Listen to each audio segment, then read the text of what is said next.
I laugh because I didn't have that on. I laugh because I didn't remember how to start the live stream. I'm sitting here going, how long has it been since we've done a live stream?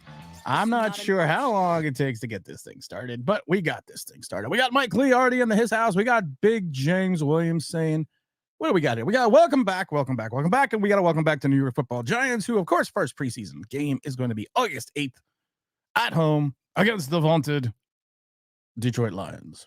We're also going to have the joint practice on both Monday and Tuesday of this week, so you got to make sure you stay tuned for that. That's going to be interesting. That's going to be fun because I think it's a precursor. It's a predecessor. It allows us to understand what is going to be going on during the season. And I always harken back to the Joe Shane era, that last season when we had the joint practice with the Cleveland Browns. And the joint practice was so bad, and you could see the difference immediately between the talent of the Cleveland Browns and the New York Giants at that point in time. So, I mean, we can all go under the agreement that, of course, the Detroit Lions are a playoff contender. They made the playoffs last year, so they are a playoff team. So this is going to be a good indication, a good idea of exactly of where we're at mentally, where we're at talent-wise. There's a long way to go before that first game in September. And there's a lot of work the Giants still need to do. I mean, if we think that, if anyone thinks, I don't think anyone does think that this is going to be the roster for the Giants, that this is going to be, the 53 they're going to war with. You're going to be a little bit delusional, because this roster is going to go through a big influx of change going into that coming out of that last preseason game and into that first game of the season. I mean, we've talked about this before, and nobody wants to talk about it. We're anywhere between negative, if you take away the rule of 51, we're anywhere between $22 to $26 million negative, depending on who makes the roster. And that does not count Joe Shane's $10 million in operational cap space. So let's say conservatively, we're going to be negative $32 million coming out of camp. So we talked about it before. There's a contract that's going to be redefined. There's a contract that's going to be restructured. It's going to be Andrew Thomas. And there's one other deal, and I can't think of who that person is. Oh, it's going to be Daniel Jones. So I've said it before. Daniel Jones is not only going to be your quarterback in 2024, he's going to be your quarterback in 2025. So you got to think of it that way.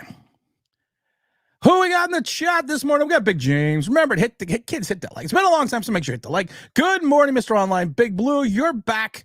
He-Man Jones, Jaden Jones, Haters Club. We got Joe Rubb getting the first drum roll of the morning. Mike Lee's in his house. Mike Lee's also saying, make sure you smash that like button. We got T-Brad saying, I'm here to what's up. We got the whole crew dropping in this word. OGR is saying, welcome back. Guess who's back? Shady's back. Good morning, G family. Purdue Protection Services. Oh shit, we're back. Welcome back, Tim. Welcome back. We got James Stein saying welcome back. Thank you, James. We got Evan saying Tim, hello. T-Brad says yes. Make sure you hit the like button. Peace, says Kevin. Peace, says James. Now my Sundays are back to normal, says the venerable T-Brad. I kind of hope our Sundays aren't back to normal, T-Brad. I kind of hope. And the reason I'm talking about the hope is I'm kind of hoping because I want to win.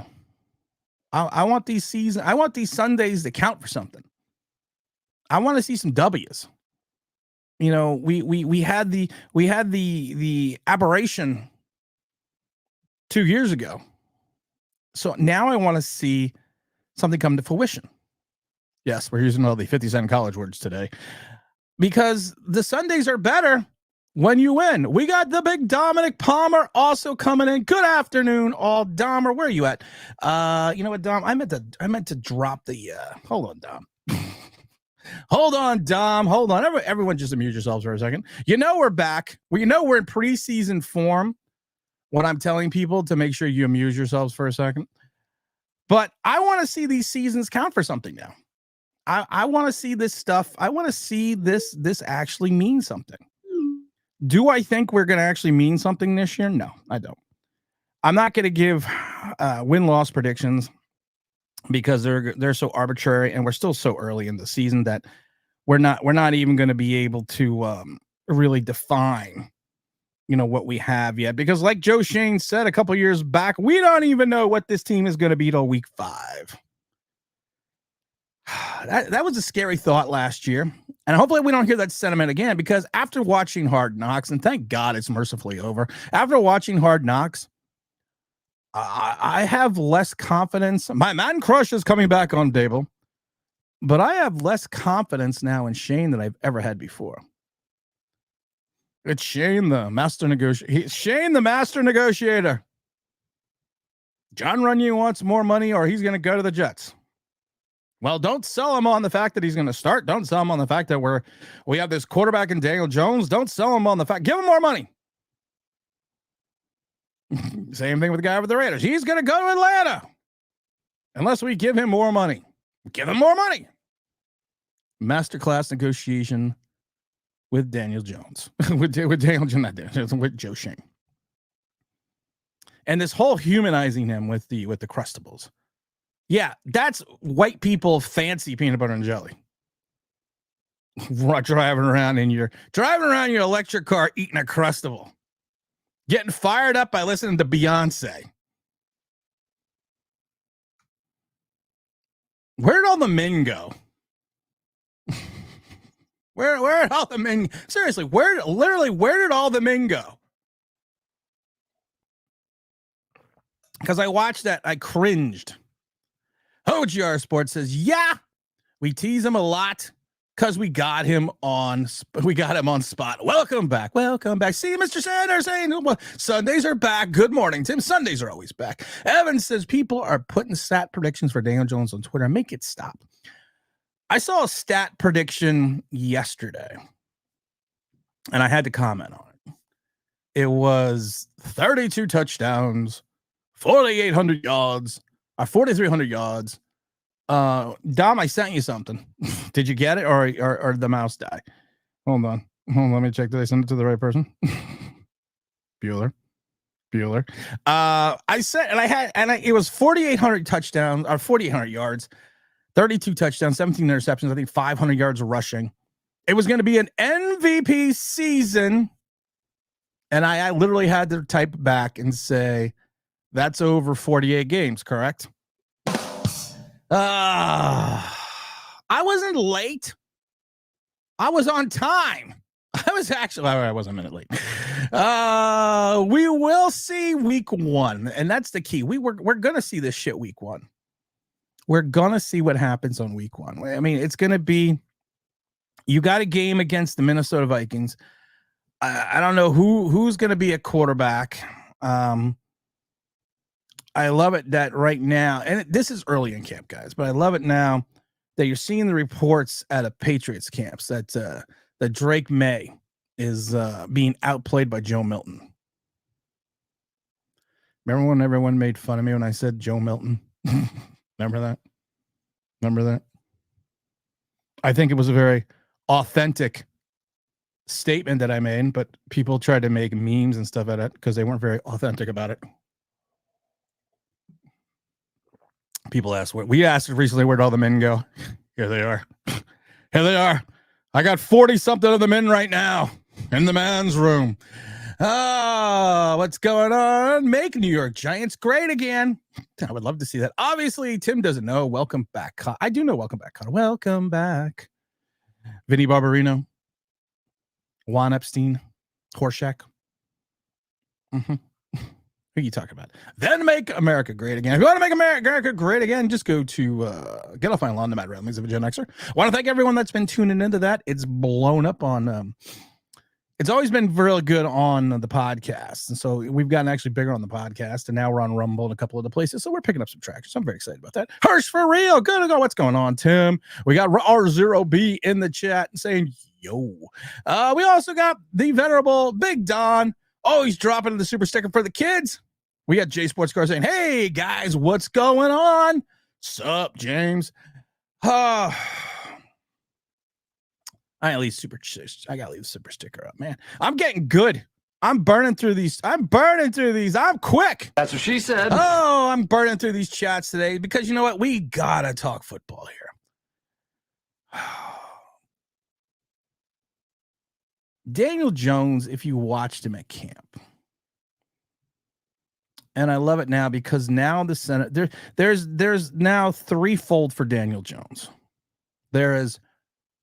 He's looking bad, but we got to knock the rust off. He's got to get the rust off. It's only been 8 months. Then I loved it because you had another person come out and say, "Oh wait, you know what it is? He's bulked up too much. Now he's got too much bulk." So first, so he's got to knock the rust off. Then he's got too much bulk. Then I've heard I think he's come back too early. And it's amazing because going into year 6, maybe it's just he's just not good. And we gotta get the Big Don. Thank him for the gifted online Big Blue sports entertainment memberships. You got all your videos early, all the fun stuff. We're gonna do some Big Blue membership only stuff coming up. I don't know how to do that yet. I gotta figure out how to do that on the YouTube sphere. Where is he at? Hold on. You good? I gotta figure out how to do that on the YouTube sphere. So we're gonna do some fun stuff with that. But I keep hearing all these things. Like I said, he's just not what you call it. He's just there's so many things that it could be now. And I keep hearing we gotta go get the weapons. Then I got on into a debate with somebody, and I love it because they are a very staunch Daniel Jones defender about going out and getting the weapons. When has going out and gotten a premier wide receiver made a bad quarterback better? And I pointed out the fact that the Bills, who have limited cap space like we do, found the way to trade out of the first round, grab which could potentially be a steal in the second round in reference to wide receivers, and still save cap space and get the much needed weapon in Buffalo. And then I love it because someone said to me then, "Well, you're just thinking that, but the problem is you're not thinking this." I was like, "What am I not thinking?" Because sometimes I don't think. They're like, "Well, they have Josh Allen." Well, I'm paying Daniel Jones like he's Josh Allen. So don't I technically have a Josh Allen too? Some motherfuckers are always trying to ice skate uphill. Thank you, Blade. My computer. You know it's preseason because my monitors are cutting in and out. So you know it's preseason. Blazin says you gotta talk. We gotta talk. All right, let's talk, Blazin. What do you want to talk about? James, hey Tim, all the men are at Giant Camp trying out for the secondary. Oh dear Lord, great balls of fire, the secondary. And I think that's what it's gonna be. I refer to our secondary as Pearl Harbor because we're gonna get the shit bombed out of us. We truly are. Because they're talking about Cordell Flott starting alongside Banks. And Jalen Mills, I believe, is still hurt. And then you have Darnay Holmes. Then you have that. Oh, no, it's also Phillips. They're talking about starting Phillips as well. So you're going to have a second-year corner that you hope that is not going to go downhill in the sophomore slump.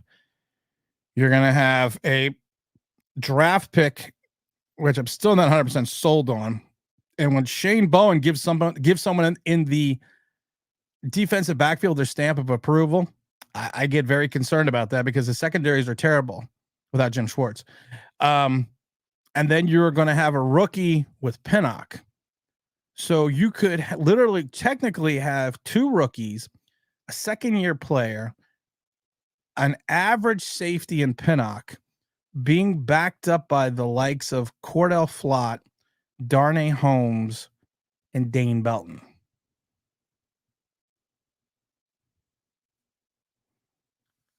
Is it too early to start fucking drinking? I mean, it's 9:15. It's 10:15 too early to start drinking? That's your secondary. We're not even going to get into the linebackers yet. And I love it because we've been talking about the depth. I think we've been talking about the depth now. We haven't done a live stream since June, since the early part of June. So we've been talking about the depth. And we haven't really been doing videos. We're getting back in the videos. So I've been talking about depth for a while now. And then when when Brian Burns went down with the foot injury, it freaked everybody out. It literally freaked everybody out. He's down with the injury. Hey, special guest, you have to connect your device. Those devices are not connected. You know, it's time. Wait a minute. Whoops, wait a minute. Hold on, wait a minute. You know it's time. Hold on. Wait. I don't know where all my buttons are. Hold on, wait a minute. That ain't it. That ain't it. Oh, that's it. No, that's the one. Because you know we got a special guest coming on.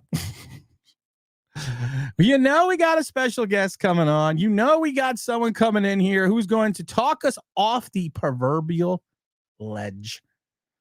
The man, the myth, the legend, Angry Black Man James Williams. No, I'm just joking. James might stop on later. But we have someone coming in. It's always good. It's always fun. Yeah, man, it's time for me to come back. We know it is. It's the one. It's the only. We promised you a million times before that he was going to be on the show. People doubted me. They doubted my fucking veracity that we would have Carl Banks on this show. Ladies and gentlemen, I would like to introduce you the great linebacker, number 58, Dominic Palmer. I'm the white Carl Banks, right? So, what's up, brother? How you all doing? Are we in the new section of the house? Right? Are we in the new section of the house? Yeah, we are. Mostly because my office is a dumping ground because we just decorated the kids' rooms. So. Oh, I was wondering. I was looking at it going, oh, that's the new section. I like that. I was like, very good. I like that. That's very nice.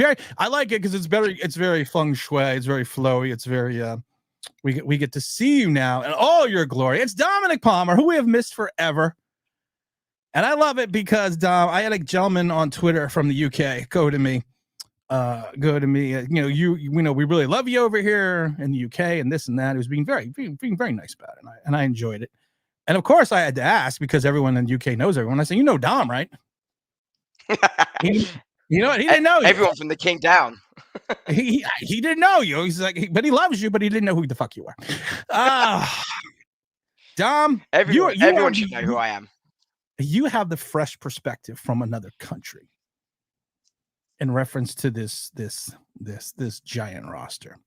And this situation that we have with Daniel Jones. Have you been watching any of the Daniel Jones highlights that we've seen from camp? Well, there were a couple. I sent Dom the one clip where he volleyballed a pass over to a running back. He literally like leapfrogged it over, and the guy dropped it, and Dom goes to me, Saquon Barkley would have had it. So I thought that summed up training camp. Do you have any concerns at this perspective that we are going into the first preseason game on August 8th? Daniel Jones has looked horrid. I've been to camp a couple times. I haven't seen anything great out of Drew Lock either. And then you have Tommy DeVito coming out and saying, you know, don't sleep on me and don't get rid of me or you're gonna be sorry. I was like, Tommy, you need to just drink a big tall glass. Shut the fuck up. Because you got benched and never saw the light of day again, and you got beat out by a 48-year-old quarterback. But do you have any angst with the most important position being, of course, the quarterback room, that these are the bullets that we have in our gun? No, because I always assumed we'd be firing blanks from that position this year. That's what she said. The gun analogy. I mean, look, what did we expect, right? I mean, we knew Daniel Jones was back this year. There was never going to be a question about it. Obviously, I wanted to see a new quarterback picked in the draft, but you know that didn't happen. You know, I think we built the O-line and we beat the wide receivers, but you know, as someone asked me about whether they should pick Jones for their fantasy team, my response was only if you want to finish last. And then they said, should I pick Nabers? I was like, look, I think Nabers is a talent, but I'd worry about who's throwing him the ball. You know, so I don't think I can have angst about it because I don't think it's a surprise, right? I mean, we've seen it for 6 years. We've seen Drew Lock's career. Neither of them are starting caliber or top level starting caliber quarterbacks. So I don't think it can be a surprise that there's struggles. Do you? I mean, a lot of people are saying, and I don't understand why. After the watching the Drew Lock show over the last couple of years, and maybe you see something differently because I saw Drew Lock play against the Giants when I can't think of his frick. Oh, when the other quarterback went down, boy, I can't even think of his name. He played for the Giants. Geno Smith. Thank you. When Geno Smith went down, James and I were at that game. We weren't impressed by Drew Lock. We were more unimpressed by the Giants defense. But there's just this weird. I don't know how to say it, but there's just this kind of weird comfort a certain segment of the Giant fans have that we have Drew Lock. And I from a football taking off the fan hat and putting on the football hat, I don't know I don't see it. And I don't know what they're seeing that gives, and maybe you can explain it to me because you're from a different country and sometimes you look at like weird Americans, but I don't understand what these people are seeing in Drew Lock that makes you think that he could come in year 6 and perform. Now it's happened in NFL history before. You look at Tommy Maddox, who bounced around, was a first overall pick with Denver, bounced around, was out with the Giants, and had that one season in Pittsburgh. So it can happen later in your career. People point out Kurt Warner, but explain it to me. I think the question you have to ask is, why did Drew Lock choose to come to the Giants? And I think, can I answer the question because I know. Did we pay him more money than everyone else? According to Hard Knocks, our hard cap for Drew Lock was going to be $5 million, but we gave him $6 million. I mean, look, obviously you take the best deal, but I also think I knew that answer. But I think the other part of that, right, is he probably comes here and thinks he can beat out Daniel Jones, and he probably looks around the other 31 rosters and thinks, who can I beat out? I couldn't beat out Geno. Who can I beat out? And I think he probably thinks he can come here and have the potential to be a starter. I think Daniel Jones is healthy week 1. I think Daniel Jones starts. But I don't think that's because I think he's a great quarterback. I think it's just because he will start. But Drew Lock can potentially start. I don't see any reason why he can't. But you look around and go, brilliant. We got Drew Lock. That's better than hang on. That's better than no one. I mean, if you've got Drew Lock as a backup, I think it's fine. It's not brilliant. It's fine. But he's the backup, right? But there's nothing to get excited about when he's coming in to replace your number 1 quarterback because, our number 1 isn't that good either. So I can't get excited by either of them. Never have been excited by either of them. Maybe we catch lightning in a bottle this year for 1 year, but I don't see it. He's bounced around the league enough already. I just don't see him fitting this system either overly, but you never know. The quarterback room is just poor, isn't it? I mean, there's no getting around it. Okay, here's my question, and it's going to be a rapid-fire question. How many wins with Daniel Jones if he starts all 17 games? 4, 5. How many wins with Drew Lock if he starts 17 games? 4, 5. There we go. That's the point, right? We got 2 backups. That's our quarterback room. There we go. That's what I'm talking about right now. We got a question right here from Jay Sports Card. What do you think Turbo can make the final 53-man roster? That, of course, is what's his name? Dante Miller. Right now, our running back room. Right now, our running back room, Dom, consists of Devin Singletary, Eric Gray, Tyrone Tracy, Corbin, and Dante Miller. According to the venerable Pro Football Focus, we are ranked 30th out of 32 in reference to our starters and our backups in regards to positionally in the quarterback room. Devin Singletary, I have no problem with Motor Singletary, but you're going to have him carry the load. He's going to have to be the guy. Then I look at the list, Dom, and I don't think Miller's going to make the team. I think you're going to have Singletary, Gray, and Tyrone Tracy. I think those are going to be your 3 running backs. I think Corbin and Miller probably will go on the practice squad. But we saw Eric Gray play, and we're relying on Tyrone Tracy after 1 year as a running back in college, and he played some in high school to come in here and be could potentially be a pivotal player in reference to even pass catching abilities out of the backfield. How do you? I mean, what's the thought process right now in your thought process right now in reference to the running back room? Because I think I'm trying to think who has worse running backs than us, because that for us to be ranked 30th out of 32. I Because mean, I was going to ask. we're 32nd. I was going to ask who was ranked below us because it's that's got to be a terrible room, right? I mean, but we It are is, still man. waiting for Barkley to come back to us, though, aren't we? Because Shane said he should come back to us with and see if we'd match the offer, right? Has that not happened? I have to just laugh about the Barkley thing because we talked about it a little bit on the one of the videos I did, and the smugness of Joe Shane and there's no team out there that's gonna pay Saquon Barkley what he's looking for. There's no team out there. Philadelphia's like, here, she ain't holding my beer. we're about to give him even more money than you thought we were gonna pay him for. I'm trying to find out who the rankings are here. I don't have the rankings. I love it. Basically beyond Singletary, and Singletary isn't Barkley, and I feel I hope the comparisons aren't made this year because I think that would be massively unfair on Devin Singletary, Well, who's I think fine. that would be very unfair. Yeah, exactly. He's fine, right? But he's not. He's certainly not a fit Barkley. But after that, I mean, again, it's a bit like you go back to the quarterback room, right? It's not. It's not sort of filling you with massive confidence or excitement. Can Turbo though make the team? Sure, Can I don't see Dante why. Miller make I the mean, team? sure. I see what happens. It can, but I mean, I think if he's making a team, again, he's making a team because he's not got the most challenging competition to make it, right? I'm going to run through, guys. Hang on, I'm going to get to a lot of these comments with Big Dom here. But the other question we have is I want to talk about Malik Nabers for a second here, Dom. And I find it weird because I'm so plugged in. I find it weird that we don't hear anything about any other wide receiver. Everything you hear is Nabers.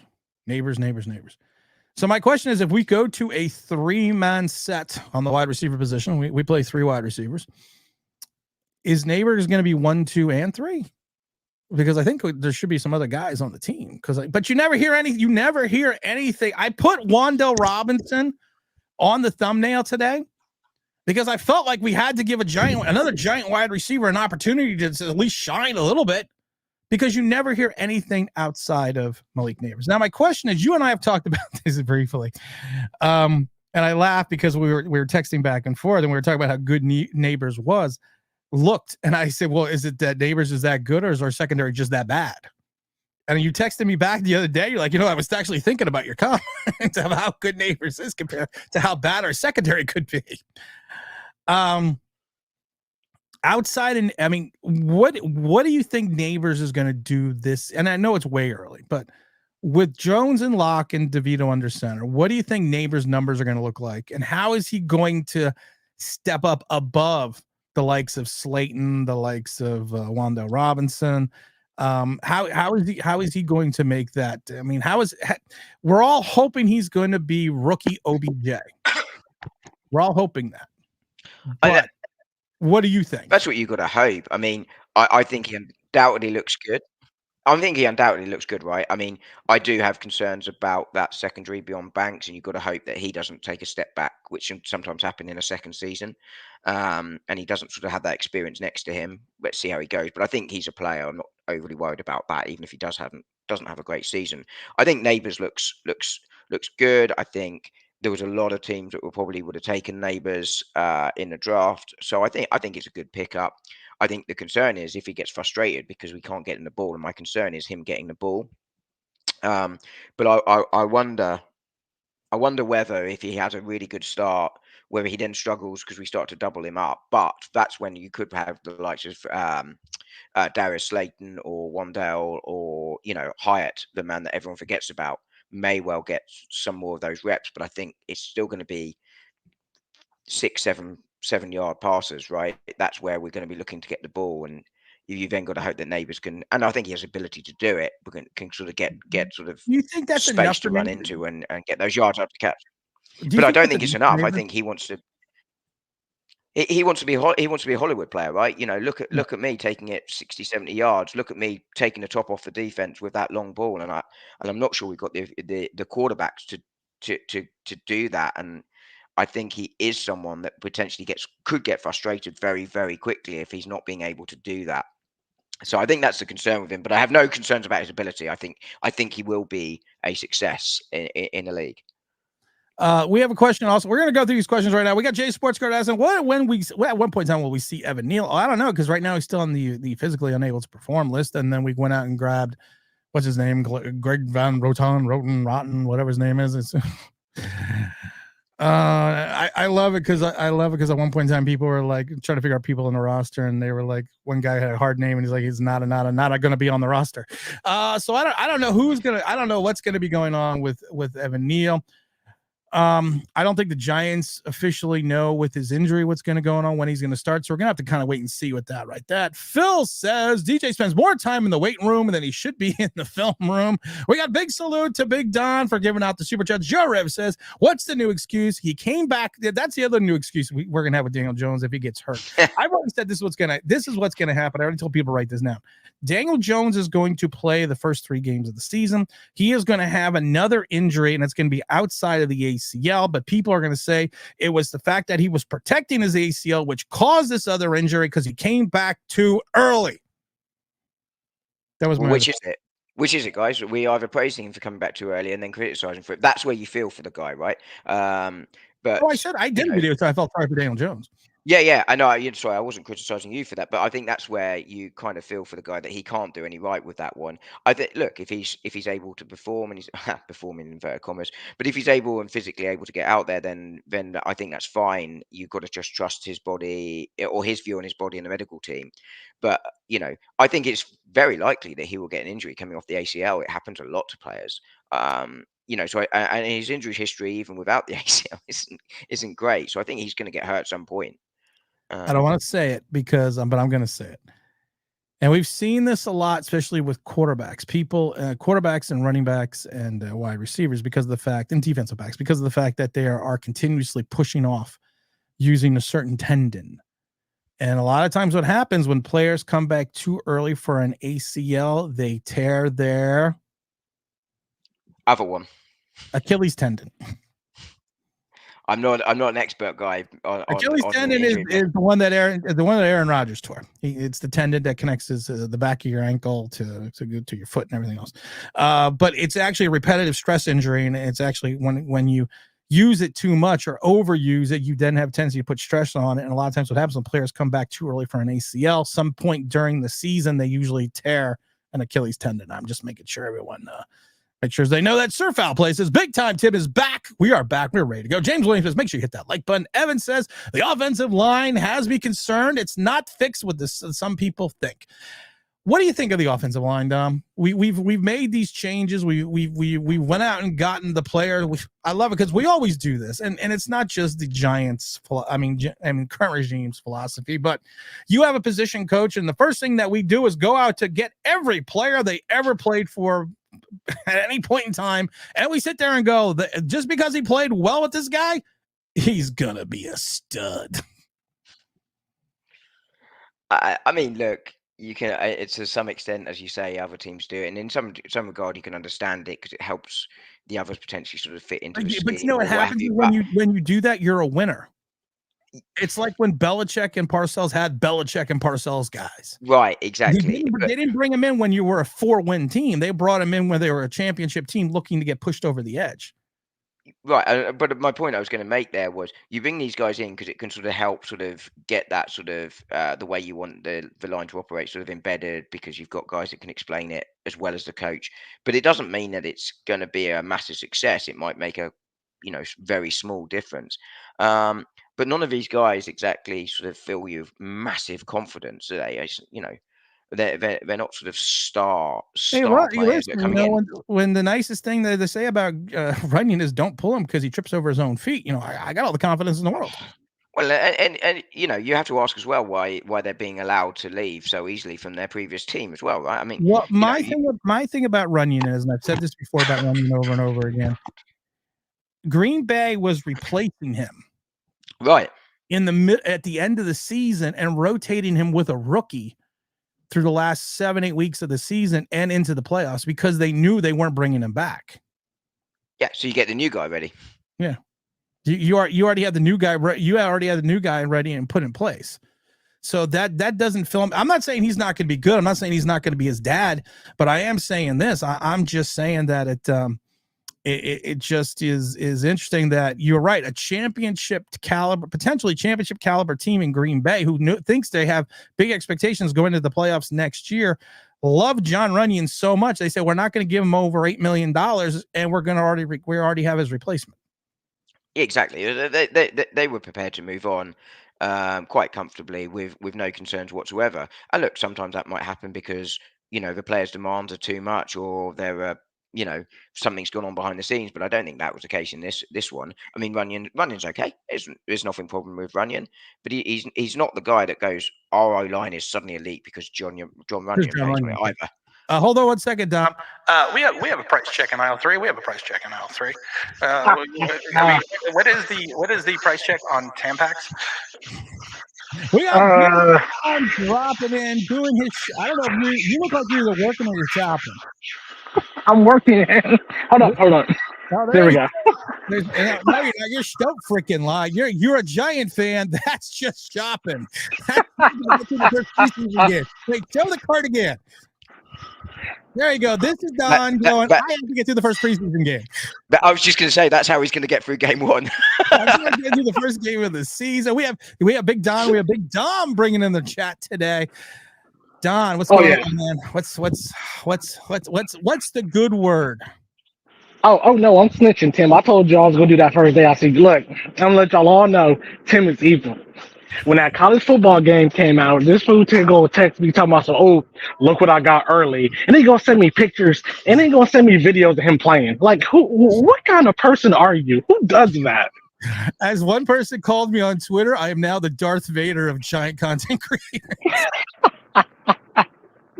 Yes, I have to agree to that, then. I have to agree. But on to business here. Tim, I'm really I've realized after this offseason, maybe the fan base is one of the worst because the amount of neighbor comments of everybody saying he's going to be the savior. And I had to tell one person, I told a guy about DJ, I said, tell me out here. I'm like, you're telling me this whole time DJ's been a Giant. He's never got any help.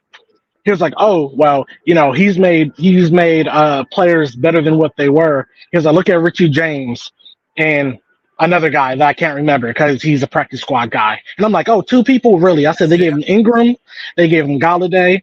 I'm like, now they give him Neighbors. I'm like, that Saquon Barkley. I'm like, wait, Golden Tate. Golden Tate. You have to remember Kadarius Toney, Wan'Dale Robinson, Saquon Barkley we already had. Yeah. Yeah, but I'm like, yep, Waller, your favorite saying, Waller. I miss Waller already. Well, I mean, they can't. I mean, he'll probably get hurt anyway, just like he did last year, just like he got whumped last year in the first preseason game. He's retired now. He's still retired. I think he actually put in his paperwork too. Well, I would retire too if I had to play for DJ and have my career almost derailed in the first preseason game. Of course, Don is talking about the time that the one offensive series last year the starters had was against the vaunted Carolina Panthers. I was there with a bunch of people, and it was funny though because there was a pass, it was a crossing pattern across the middle of the field, and you could see the over-the-top safety. Everyone in the stands could see the over-the-top safety except for one guy who happened to be the quarterback, and we all kept saying, "Don't throw the ball, don't throw the ball," because if you throw that ball, you're going to get your star tight end decapitated in preseason. Yeah, and he threw the ball. Your star tight end with an injury history as well, just to make it worse. Yeah, this season's gonna be fun. I can't wait for all the excuses. They're already using excuses, like you said earlier. It's preseason. He's got to get back in season's form. And then I'm thinking to myself, like, wait a minute. We have two major problems here, Tim. One, he's missing people who are wide open. Number 2, why is Neighbors making our secondary look stupid? 3, if he's making our secondary look stupid, how bad is our secondary really? 4, before we even forget this one, because everybody seems to keep forgetting. I don't know why. Tim, help me with this. Everybody keeps talking about our defensive line and how nobody's going to be able to pass on us. Tim, do teams do more than just pass? Don't they run also? I swear there's a running. There's a running aspect. I think I think the idea out of camp has been that we are going to hype Nabers because, like we were talking with Dom earlier, that you don't really see much else outside of camp, outside of Neighbor highlights and a sack from Burns. You don't see anything else about the other 80-something guys that are in camp. I mean, you don't really see the highlights. Nope. I mean, what else could potentially be going on there? That's a great. Oh, you know what? I totally forgot about the whole situation. We have Neil. Isn't Neil hurt again, or what's going on with Neil again? Evan Neal is still nursing he had ankle surgery last year, so he still has the ankle injury. So he's currently on the physically unable to perform. Didn't somebody else have AT? Didn't AT have ankle problems early on also? Andrew Thomas did have ankle issues in the beginning part of his career in season 1. He had some issues going back into season 2 as well. It was funny because we did a video. I think it was like maybe game 10 where I kept saying something's not right with Andrew Thomas. If you watch him, he's got a little. I refer to it as a giddy up. On his back steps because the fact that he seemed like he was like literally doing a little skip, so which I automatically assumed it was some kind of lower body injury. So and then it turned out he did have an ankle injury. Oh, I don't get it, Tim. It's like it seems like we've been cursed for the longest with lower leg injuries. If you remember, we had OBJ come in. He missed 4 games his rookie year because was it an ankle knee right situation when he came out, and then once that happened, that was early part coming out of training camp. Yeah. I'm like, all right, and then we had the whole debacle with the beds, and everybody's talking about they couldn't sleep. Their backs were all jacked up because of the beds. I'm so confused. Like we're in a time frame where health for your athlete is like priority. Even these colleges are spending stupid money on these athletes. Should be at a premium. But Don, I gotta have to drop you off because I gotta drop someone else in right now too because we got a couple people that want to come on board. But I want to make sure we had the Big Don on with the Big Dahmer and keep drinking that wine. And Don, when the new Madden comes out, I'll and I get it a week early again. I'll make sure I send you some photos. I'm not playing that Madden. You can have it. I gotta keep Syracuse up because you were disrespected them last time I checked. I gotta take college football 25 is actually really fun. So. All right, y'all take it easy. Peace out, Big Dom. Peace out, Tim. Big we have to drop him because we need to have we had someone else that wanted to come in real quick, and we have to get because we got to get everyone's giant perspective. It's the one, it's the only. Dom, people call me evil, but there's only one man more evil than me. Dr. Evil. He fucking killed Superman. It's Lex Luthor. Oh, what's going on, guys? You know what? I don't know. Did Lex Luthor kill Superman? I don't know. Did that really happen? Or am I just making shit up? He used kryptonite to, severely weaken him. Put it that way. He probably got the closest. All right, he got the closest. He got the closest. We got the Big Dahmer. We got Lex Luthor. Let me run through some of these chats real quick here. R0B says you should ask if he's ever been at Poppycockers. We have Blazin saying the Giants propaganda machine is running full tilt this season. More Jones talk and hype. James Stein says Jones is never going to be around to shit on another bad year coming at the end of the story. I love Danny. Danny Slow Prosper Dead says Daniel Jones still stinks. I love because anytime we have a live stream or anytime we have a video, Danny always just puts in Daniel Jones still stinks. Mr. Sanders, Tommy told Shane you're really nice kneecaps. Should be a shame if they get broken.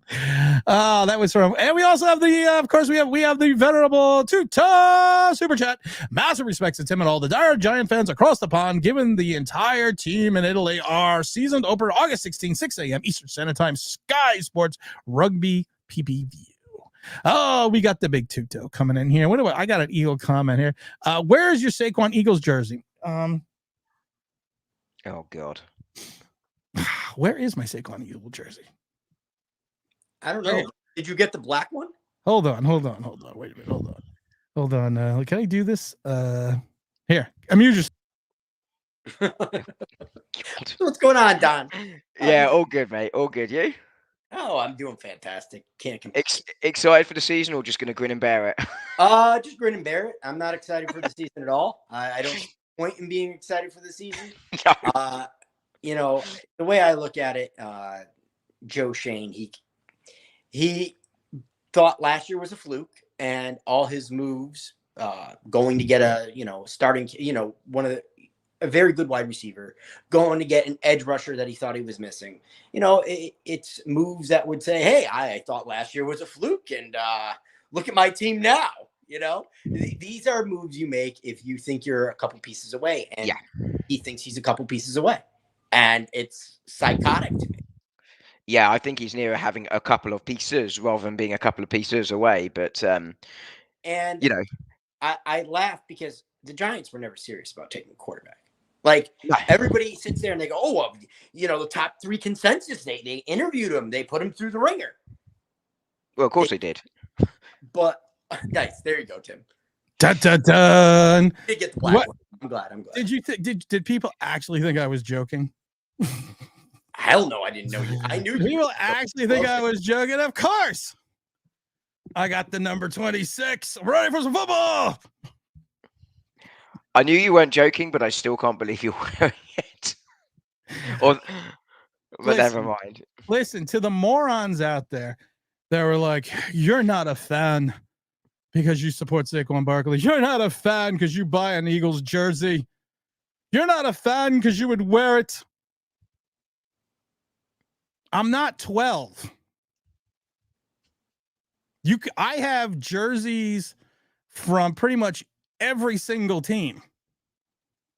I'm not 12 years old. If you really sit there and think that a fly on the ass of life is going to disturb me because of the fact that I bought a Saquon Barkley Eagles jersey, you evidently haven't been watching this fucking show. You were never going to give 2 shits about what people thought, right? I mean, that's why it's no surprise. Hold on 1 second. Hold on. I just reached into my pocket. Oh, I found 0 fucks. Okay, so we're all good. Point something out too, Tim. Actually, in this day and age, the more popular thing to do, and a lot of people do it, and you can tell just by on Twitter, is people become fans of teams because of one player. I know, because I do it. What teams do you? Oh, I'm not going to get into it because I look even better. But what do you mean you're not going to do it? No, I don't do it for football. I'm a Giants fan through and through. Right. But what I'm saying is, when it comes to other sports, I do that. Oh, okay. All right. Let's run through some of these other comments real quick. We got the super chat. We got Johnny ABA saying our wide receivers keep making highlight catches because DJ's always off target. You know what's funny about that? I pointed that out. There was a Nabers catch in the end zone the other day, a couple weeks back, or like 7 days ago, where he kind of like pirouetted and went backwards and went cross. He had to catch him way behind him. And way behind him, and people are like, "Did you see that Jones Nabers connection?" I was like, "Did you see what a wonderful catch Nabers had to make? And if he would have made that in a regular season game, he was probably going to get himself decapitated." It feels like there's 1 of 2 of those every practice. I mean, I watched one where Jalen Hyatt had to make a catch, jumping in the air because he was underthrown, but he stopped too soon, so he had to jump back and get it. And it was like, my God, dude. There's other players on the team. Can you lead anybody? I've never seen Daniel Jones lead anybody perfectly. Hang on 1 second. You saw someone other than Nabers make a catch of practice. I don't think this had happened. Oh, it happens. It happens. We got Phil saying Shane and Dable and Jones will all be gone at the end of the season. Royal Money Entertainment says we are a few pieces away. I don't think we can move on from Jones at the end of the season because we're going to have to redo his contract. All right, we talked about this, or I talked about this in the beginning of the live stream, and to Dom's point, we currently right now are anywhere between, without the rule of 51, if camp was to break right now, we're anywhere between 23 to 20, depending on who makes the roster. We're anywhere between 23 to $26 million negative if the camp was to break today and rule 51 was out of effect. Joe Shane has said, and it's not me, even though he did steal my phrase, operational cap space, that he likes to have $10 million in operational cap space so he can make moves from the practice squad and during the season. So realistically, we are anywhere between 33 and 36 million over the cap. And I believe we're ranked 30th at a cap space after the rule of 51. So I've said this a million times before. You're going to redo Andrew Thomas's contract because you have to. You're probably going to have to get somebody from Graham Gano. And even after you do you're going to move on from a couple other guys. You're probably going to move on from Slayton and go with Allen Robinson Jr., even though they were talking about cutting him already. But you're probably you're going to have to make some kind of maneuvers. And there's only one contract that is an albatross that we can touch to get us under and be at that needed cap number. And that would be. I know it's going to be, but please tell me it's Brian Burns. No, it's going to be Daniel Jones. You're not going to trade for Brian Burns and all of a sudden tell around, I'm listening, we got to renegotiate your contract, dude. It better be that contract. I don't care. It's going to be Daniel Jones, because Daniel Jones, you can convert a percentage of his contract to guaranteed bonus money, lowering his cap number for this year. But the people don't understand, when you do that, a certain percentage of the money has to then be pushed out into another year. And so they are going to move like they did 2 years ago, where they had to move some of that money into 2025, where we went from $18 million to $22 million in negative cap space. I assume they're probably going to move about another $10 million into 2025. So his negative cap number is going to be about $32 million. And I keep telling people this, and I'm like, you don't know what you're talking about. You don't know football. No, I've said this a million times before. You can tell me I don't know football. That's not the way you're supposed to do it, Dad. They want us to do it. I don't know that way. Why would they change math? Math is math. Okay, Math Dad. is math. Math is math, guys. It was the Sumerians. I didn't invent math. I will say this, Tim.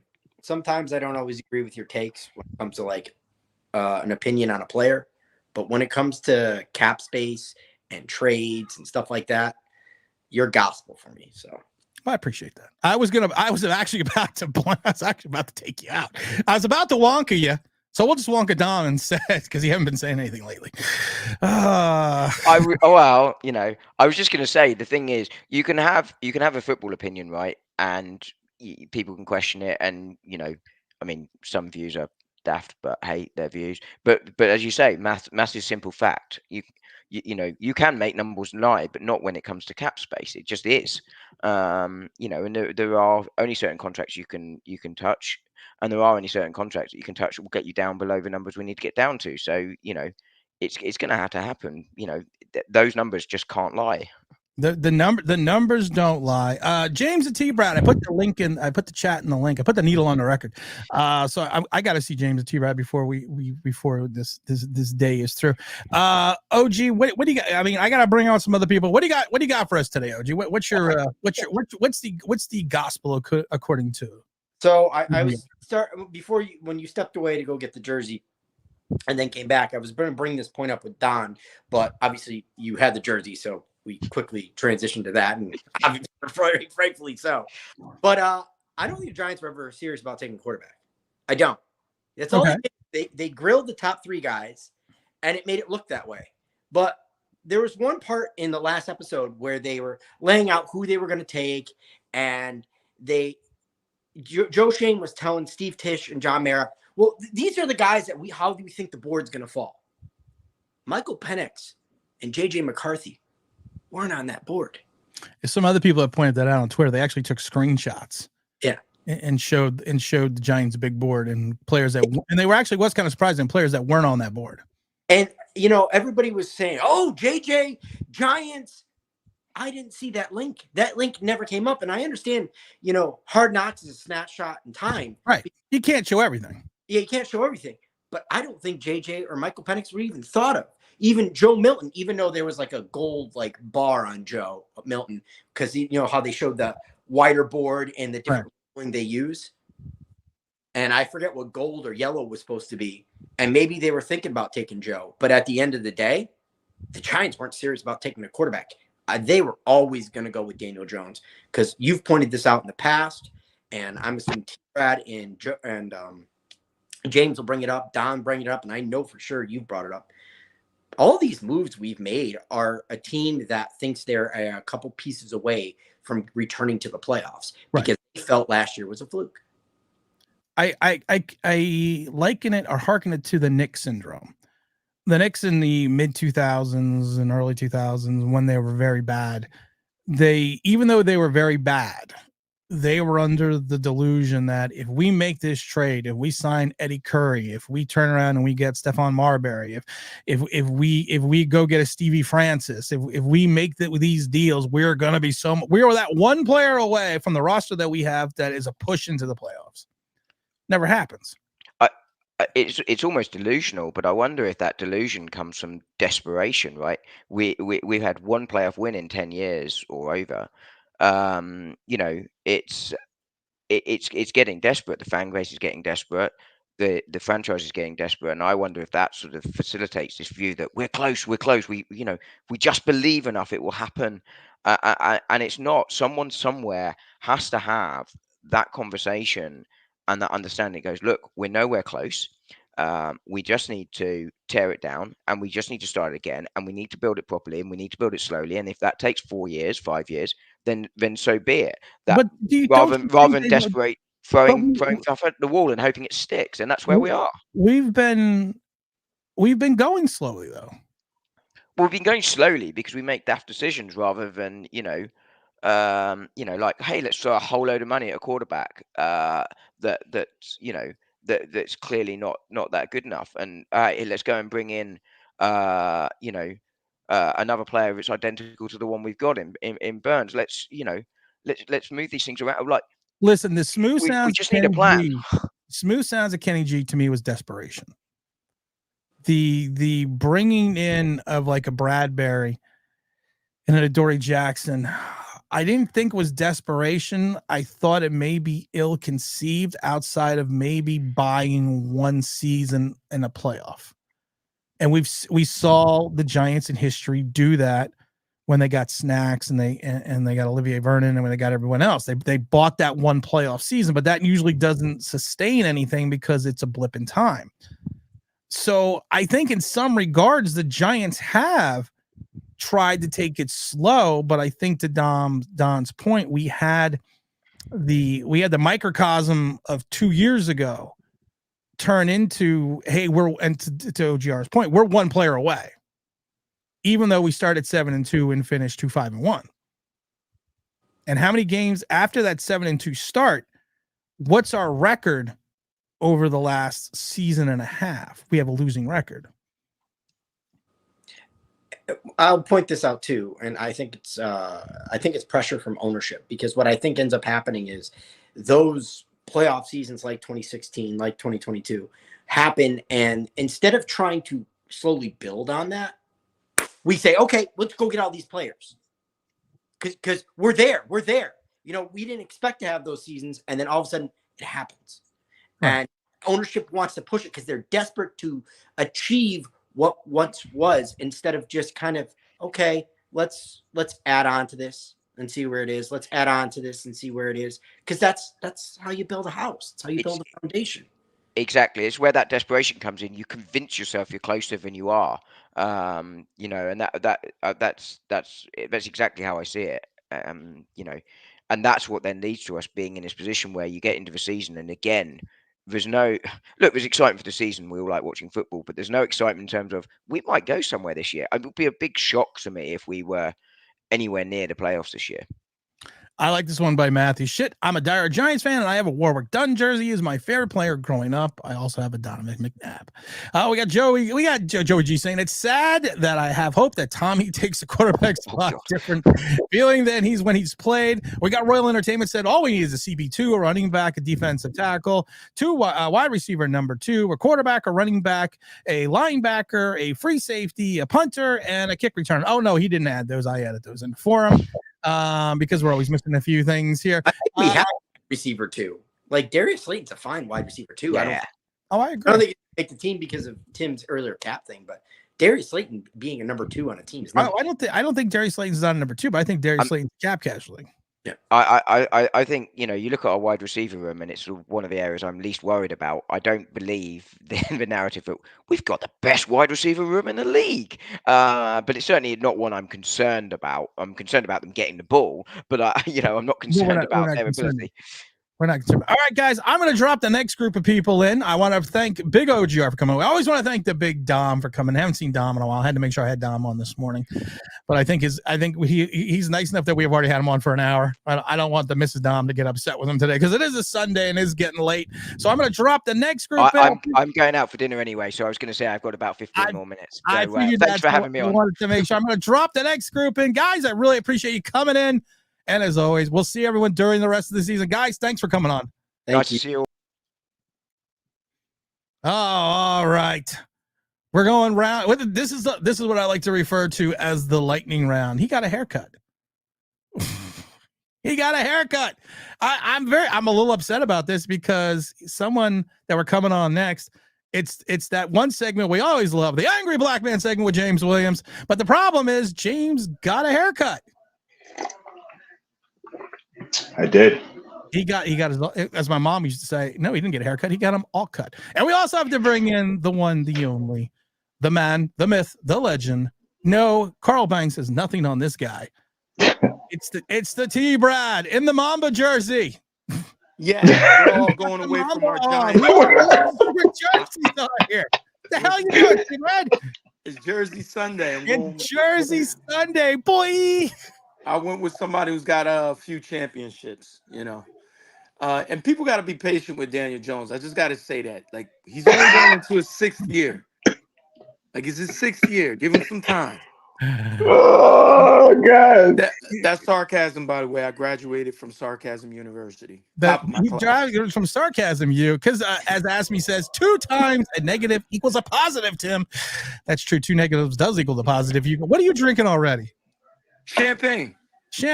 Is it because it's the start of the season? Champagne of beers. That was good. I was like, is it because it's the start of the season? It's the first Sunday show. He had the champagne out. I mean, it's good to have the show to talk about what's going on and give us guys time to talk good movies and talk the stuff we like to talk about. It's good time to have this. It always is a good time, and as everyone can notice, we're all wearing different jerseys. And you know what's really funny? There's no lightning. No one got hit by a bolt of lightning because we're not wearing Giants gear. Nope. I will get a Nabers jersey though. I think he's a dog. I actually bought a Nabers jersey. I'm gonna get me a Nabers jersey. I bought a Nabers jersey, which I'll wear during the which I will wear in the opener. James, you buying a Giant jersey this year? I'm gonna get either a Lawrence. I'm gonna go defense, either a Lawrence or a Banks. I just haven't decided. Yeah, I like Banks. And I like the Neighbors going against Banks in practice. I like that iron sharpens iron mentality because they're gonna go at it. You know what I mean? And you're gonna hopefully make each other better because odds are Banks ain't gonna be lining up against a Neighbors type caliber all the time. You know what I mean? But he is gonna have to take the best wide receiver on the other team. So he's gonna have to, and the concern should be in this, and especially in this division. We got some pretty good number ones wide receiver wise in this division. And twos. I wasn't going to say that because Michael Jackson died. You get no break in Philly. You went to the Raiders though, but that didn't matter. Oh yeah, no break in Philly at all. No break with Washington either. No, that's what I'm saying. No break with Philly, no break with Washington, no break with Dallas. So I mean, with Banks, and it's interesting that you brought that up. With Banks and a entirely different bend not break system in regards to Shane Bowen. He's going to run more of the Tampa 2. He's going to try to generate his rush with the 4 down linemen. He only blitzes about 25% of the time, and after 5 years in Tennessee, I don't see that changing in New York. Do you guys see Banks either making that step up to that next level, or maybe taking a little bit into that sophomore slump because of the fact that he is getting away from the attacking style defense that Wink ran? I'll say this. I think it's a situation where I got to give him a Daniel Jones like excuse. It depends on the pass rush. The Tampa 2 ran well because there's Sapp, there's Brooks. I forget who the other linebacker was. Simeon Rice. Yeah, Simeon Rice. John They Lake. were able to get pressure on Rondé the ball. Barber. Yeah, so they didn't have to blitz. You know what I'm saying? They were able. That defense was something different, and you need a dynamic, athletic defense that can get pressure for that to work. But if we're going to get the same pressure we've been getting, oh, he's going to get toasted. James, what's your thought? What is Banks going to do this year? I think it's going to be a mixed bag because he clearly showed last year that he has the skill and the talent. It looks like he has the drive in this offseason, which is important. But again, like T. Brad was saying, you got to give him a little leeway because it's a new system, new scheme, and there's probably going to be some games against some opponents that the scheme is just not going to work, and he's going to be literally on Banks Island by himself. And I'm sure sometimes he'll look good, but he's probably good. He's only in his second year. So, he's still learning as well. So I think he'll still be good, but I think there'll definitely be some games where you'll see like people are going to be like, well, Banks was getting smoked. And it's like, well, yeah, he's getting smoked because he's going against the top number one receiver. Our new acquisition in Burns and Kayvon are not getting the pressure they're supposed to. We don't have a slew of high quality cover linebackers. We don't have that. So people aren't talking about the linebackers, but we're going to get into linebackers, but people aren't talking about the linebackers. And I do want to get into the linebackers today, but I want to go through a couple of these guys. I got Mr. McCormick asked, can we actually move on from Daniel Jones after the season? Or are we stuck with him? We're going to be stuck with him no matter what with that $22 million dead cap number. But at least for one more. We can only trade. We are going to be pushing more money out into 2025 with him. So Daniel Jones will be back in 2025. Let's see. Phil says Drake May was their guy. Here's the thing with Drake May. Is either you guys concerned with the fact that he's actually being outshined in camp by Joe Milton? And it looks like Joe Milton right now, they're saying it has the number 2 spot in New England. I would be. I'm upset we didn't draft Joe Milton, honestly. Like we were able to get somebody early, that's cool, but to not address the quarterback room and Drew Lock being there, never mind.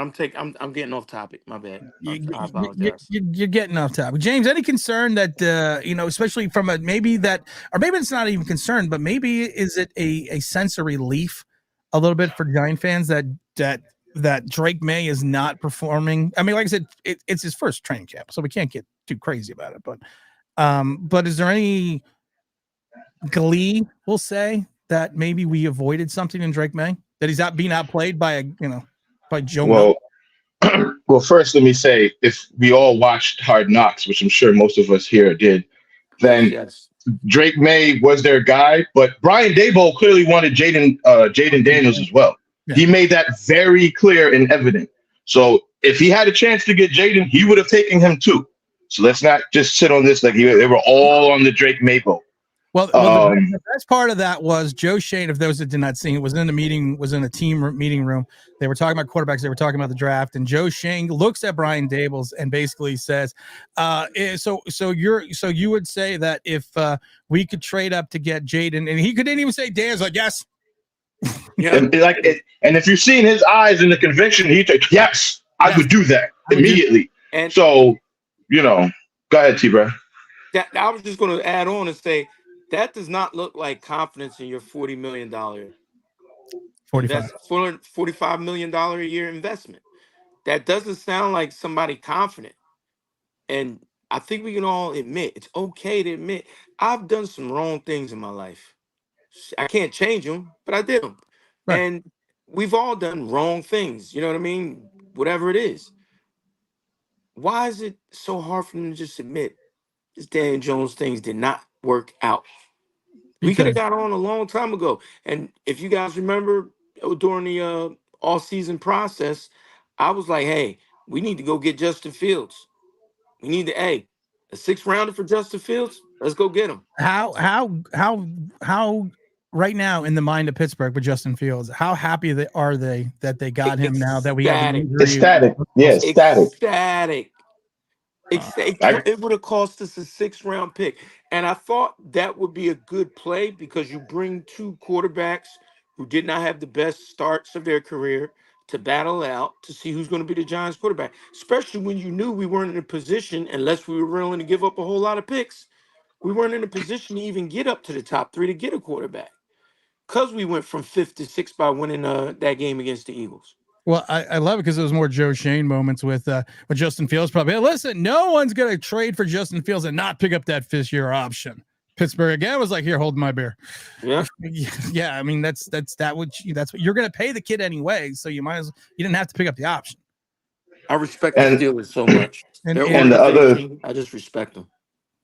the other thing is the round that the Patriots picked up Joe Milton in, I think it was 4. I can't think off the top of my head. But you're going to tell me that the player we picked in that same round, if we would have picked Joe Milton, it would have been that much of a trade-off? You know, like if we would have taken a quarterback that has potential, that if Brian Daboll is the whisperer we think he is, that he couldn't have worked with Joe Milton versus of whoever we picked in that same round, like we wouldn't be, at least we would have a spot now where instead of looking at it like, okay, we have Drew Lock here. No, it would be, we have a young prospect here. He seems to have all the physical tools. If Daboll can, master that, then we may have a quarterback of the future for cheap, just like Justin Fields. So just to answer the prior point, I just don't, they showed everything in Hard Knocks that they were not confident in Daniel Jones, but they also showed thank you. And never addressed it. Never addressed it. I have to get to DX hydroponics gardening. DX, there's one thing they always say: you never get high off your own supply. Sports Track Pro Football folks over the cap, they're all saying the Giants between 9 to 10 million. Yes, with the rule of 51. Scroll down, my friend. Don't just scroll down. Scroll. I'm not even saying there's another number there, but I guarantee you, if you scroll, you'll find another number. So That's just remember, you don't get high off your own supply. Read the fine print. Right, read the fine print.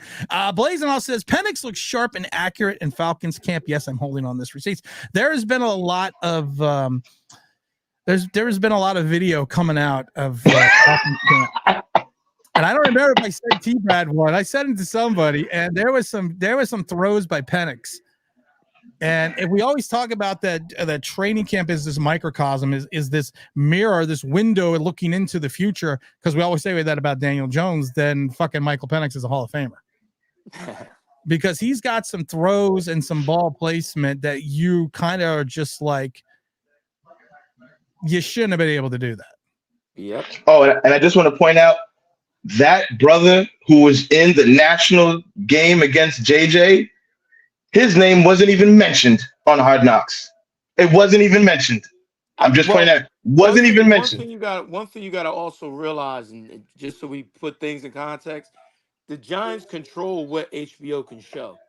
So if they did talk about him, the Giants control what is actually being shown. So what we don't know is what we don't know. But we do know he didn't say it, but we don't know if he was mentioned. To your point about that, and I thought this was interesting because they had the Saquon Barkley phone call where they actually had Saquon's voice, and you could hear, there was so much kind of bad press about that the following week when they had the phone call with the agent or the agent of Saquon Barkley, there was no audio anymore on the other end of the phone. You were no longer hearing what was going on. I actually believe that they took that out immediately before they went to release with that next episode. So the point and this is the great point that T-Brad is bringing up, the Giants did have some control over what can be shown. And what makes me kind of cringe a little bit thinking about that is some of the shit that we saw, should we have really seen that? Yeah, that was bad. That was bad. So that means there was worse. Yes, to your point, there was I know where you're going. Things there. I know where you're going. I know you know where I'm going there. But there was other stuff in there that they didn't want you to see because it was bad. But what we saw was bad. Made us kind of look amateur. No, it was embarrassing because to T-Brad's point, which I could jump on too, is that yes, you're right. There's a lot of things they controlled and did not show, right? But then they went out of their way to show they wanted to trade up for Drake May, and Brian Daboll clearly wanted Jaden Daniels. Right. So you left those parts in.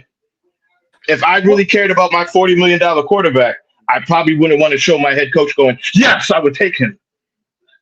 Talking about Jaden Daniels. The one of the scenes in the show that from, I think it was episode 2 or 3, when Shane was talking to Daboll and said, if you could have one guy, you could have any guy that we can go out and get, any guy, any position, what would it be?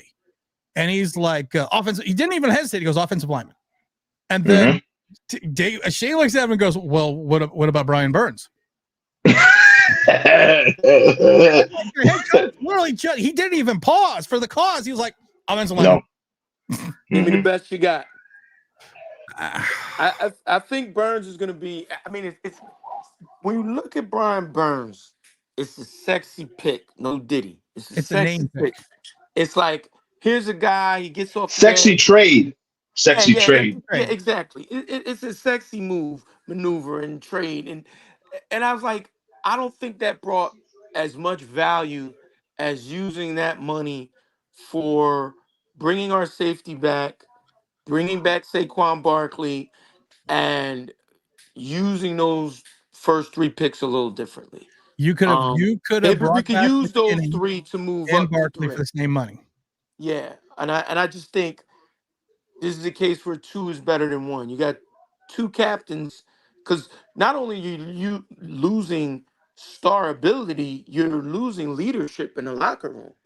You lost the face of your franchise, and then you lost a guy coming in 24 years old, played 100% of the snaps, is going to be one of the top safeties in the league. And James, you and I talked about McKinney and Hard Knocks before. I saw what you were thinking.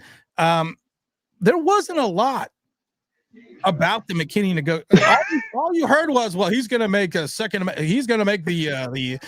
most amount of money for a safety. Okay, so people in this league, the other 31 teams valued McKinney more than what we did. But why, James? Why we had him? How do they value you? You know what I'm saying? That's like somebody appreciating your woman more than you appreciate your own woman. Like, what are we doing? That's how we look. You developed them. You developed. That's how we look. You drafted. That's how we. You saw what Barkley can do. You saw what McKinney did. You're like, we'd rather pay this one man all the money we could have paid y'all. I don't know. It's a ballsy move, but I don't think it's going to work out. We just to put it simply, we lost half of our offense and at least a third of our secondary as far as experience and coverage for a guy on defense that we're all hoping is going to come here and have an impact versus 2 guys that were homegrown, home-picked, not trades, who've shown their ability and leadership on the field and in the locker room. We traded that for a prospect and a guy who, me personally, I know you guys, I've never heard of Brian Burns. I'm telling you, I'm just saying, and that's great in Carolina. He's in Jersey now. So I'm just saying, I watch a lot of football. I don't watch everything. But for a guy that I was not really familiar with, and we let go, like T-Brad and Tim just said, of 2 captains, okay, we'll see. NFL Network said it best after the trade, and people were yelling at me about it, but I didn't say it. They said it best. I was on the radio, and they said Giants got a good player. They got good value trade-wise for this player, and there's always the but. But you are paying $140 million for a sack guy. Ooh. If you look at his career outside of the one season, it's good. And people are like, well, he's on bad teams in Carolina. Well, Kayvon Thibodeau had a bad team last year for the Giants, and how many sacks did he have? I was going to say he's going to be on a bad team this year. So I gave him a second and a fifth again. I mean, I didn't say it. So just like I said, don't shoot the messenger. But this is what literally was said by NFL professionals.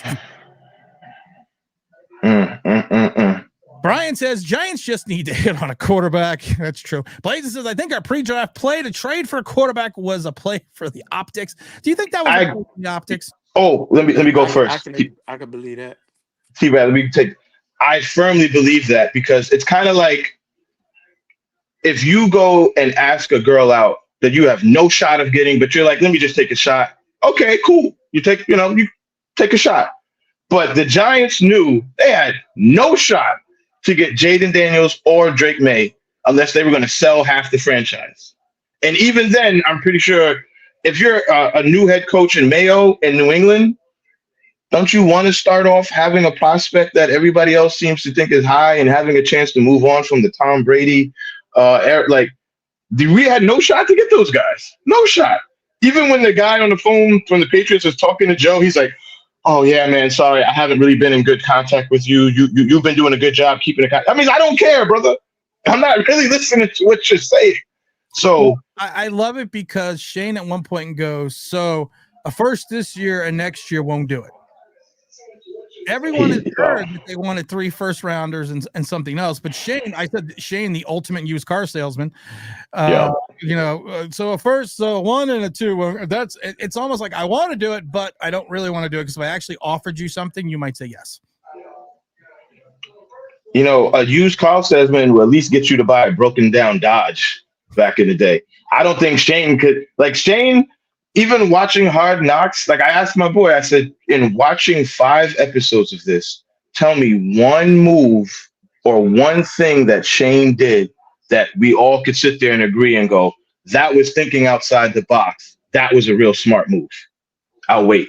Well, I just love this comment. The Giants are paying their quarterback like they're one piece away from the playoffs. Can you guys think, because I always hearken back to what Buffalo did in the draft. Buffalo lost Diggs. They didn't lose him. They got rid of him. They lost Diggs. They lost a lot of their offense. They are having salary cap issues that they're purging players, but somehow they figured out how to trade out of the first round, get a quality wide receiver in the second round for their quarterback to get him a weapon as they use it as well. But when I brought this up to people always say, well, the Bills can do that because they have Josh Allen.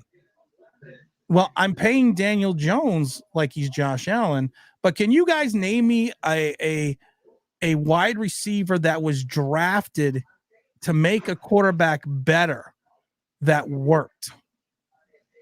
That there was an average quarterback that all of a sudden became a well above average quarterback, if not an all-pro, because they got some quality wide receiver talent.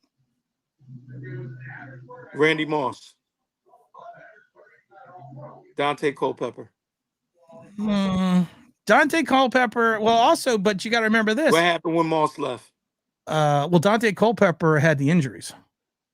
So does Daniel Jones. We're not going to give him those excuses like Daniel Jones. No, he actually. And at least the Dolphins wanted Culpepper after that. And I was like a team wanted him after all the injuries. Miami still wanted Culpepper. Yeah. No, I can't give you that one. I can't give you Culpepper. And also, you have to remember that I can't give you that one. Because Culpepper people forget Culpepper was actually a really good quarterback for a couple of years. I liked him. Yeah, he had a good few years. But you're talking about somebody who's just run of the mill. That's what I'm talking about. Not like I said, not just a run of the mill now you got Culpepper on my mind. A run of the mill player that all of a sudden became better because they brought in a star wide receiver. I'm being honest with you. Okay. Tell me if I'm wrong, fellas. Sorry, too, Brad. Didn't the Dolphins try that with they brought in Ted Ginn Jr., and I know he's not like, no Marvin Harris, but he was a speed guy. They brought him into Miami to try to help either Pennington or Fiedler. Wasn't I know that's a horrible example, guys. Don't shoot me. But I'm grasping at straws trying to find an example. You're grasping at straws there. That's. I can't think of that. That doesn't happen. You don't buy the rims before you buy the car. Oh, I like that one. I think what Tim is kind of showing here is that the quarterback that's average just remains average usually. And I mean, that's what I see.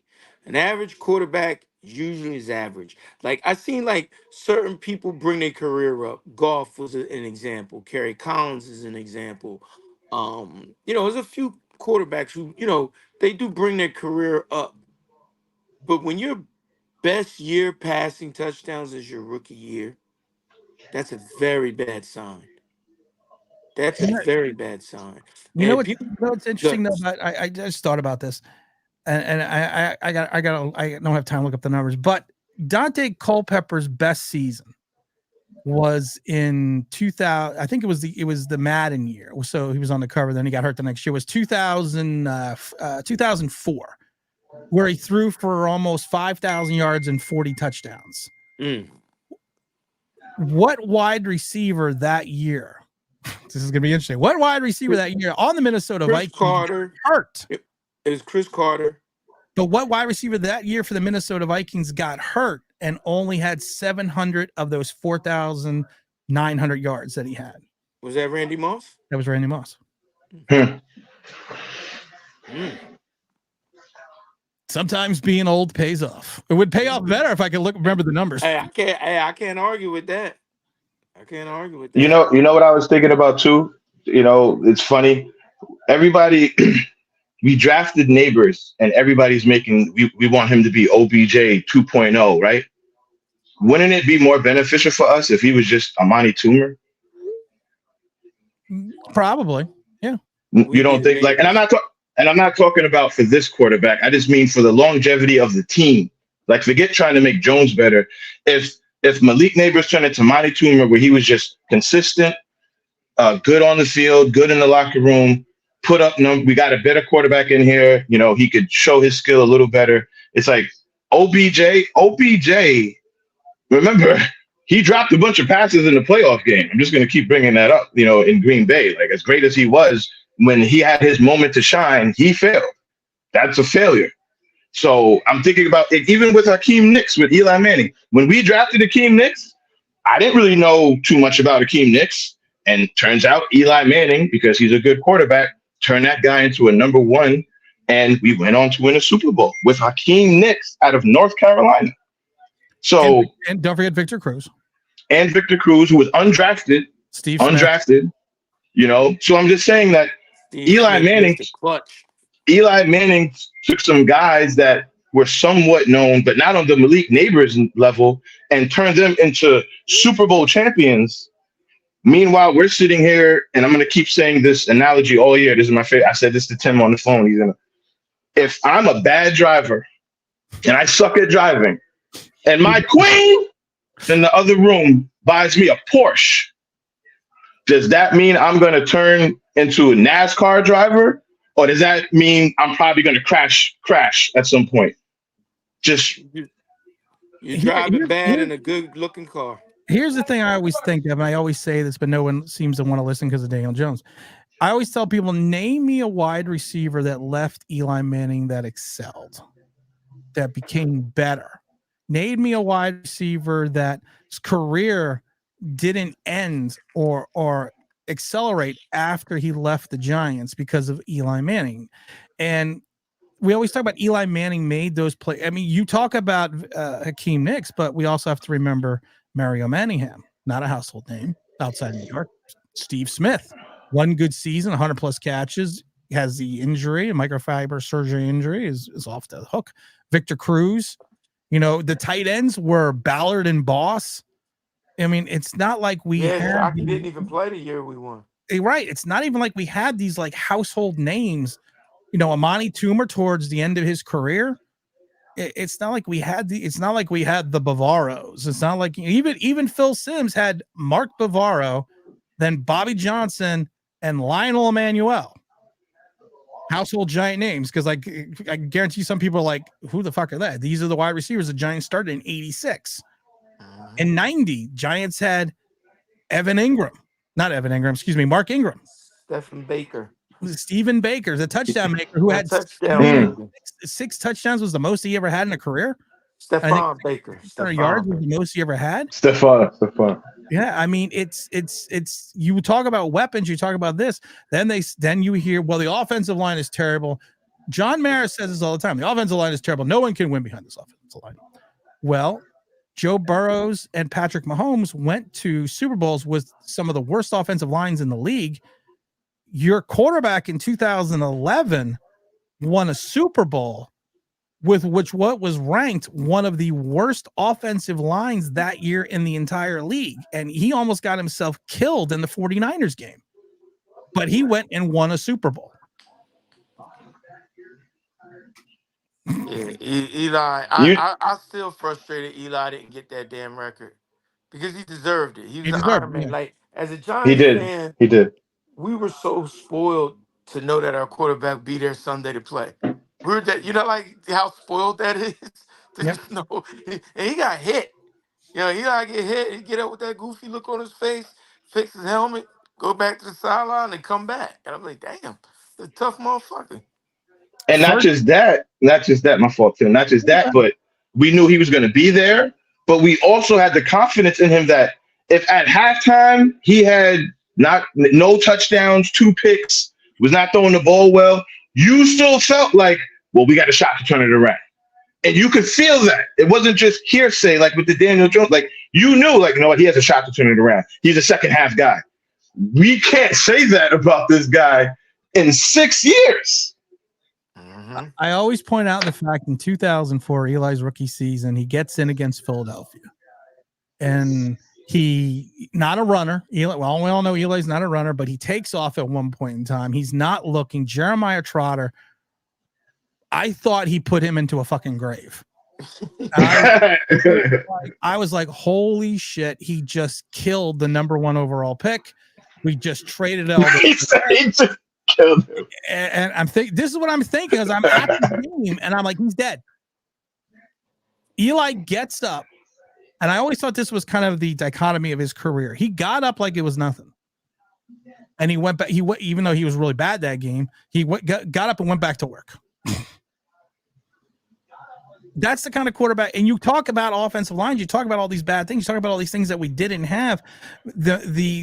As absence makes the eye grow fonder. Because the further you get away from something, the more you look at it and say you have this more revisionist history about it. Eli Manning did not have great offensive lines. In 2004, Kurt Warner was getting the bejesus kicked out of him behind that offensive line. It was a bad offensive line, but somehow a rookie quarterback came in and took less sacks behind the same offensive line. The reason was very simple. Eli got rid of the fucking ball. Kurt Warner was standing. I love it because my wife used to call Kurt Warner numbnuts because he just always threw the ball at the most inopportune time. And she's like, what did and she would be in the other room and I'd be screaming. She'd go, what did numbnuts do now? Like he just threw another interception. But he took less sacks behind the same offensive line because he knew to get rid of the ball, because if he didn't, he was going to get killed.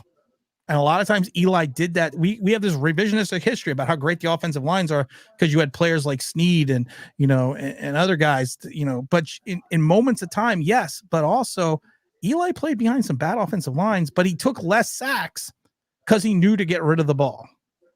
Yep. And as bad as he played, numbnuts, aka the grocery bagger, when we made the switch for Eli because he caught a concussion because of all the hits, he had a winning record. He was 5. I think he was 5-4, 3-2. He was 5-4. And what happened going back? He didn't have an injury. Tom Coughlin went to Kurt Warner and said, "Listen, I'm benching you for Eli." I think the Giants knew that because the second half of the season schedule was terrible. Right. I think they knew they weren't going to win, so he went and told him because during the Baltimore game, Eli was getting the shit kicked out of him, and Coughlin was going to put Warner in, and Kurt Warner talked about this, and Warner said, "No, I'm not going in." And, And he goes, and Coughlin was like, "Well, why?" He goes, "Because you made this switch, so stick with it. You need to stay with the kid." And Kurt Warner was one of the great. You could say anything about his Giant career. He was one of the great Giant mentors for Eli Manning. I give a lot of credit to Kurt Warner for helping Eli that first year. And again, as bad as he was with that bad offensive line, when he went out, he still had a winning record. Yeah, so people with the Jones thing, it's just mind-boggling at this point. Like I don't get too deep into it like I used to. It's just because it's funny when you watch other podcasters and people talk about Jones, you can almost see the enthusiasm kind of drained out of their faces and on their video. Like I could literally see it. I know you do too.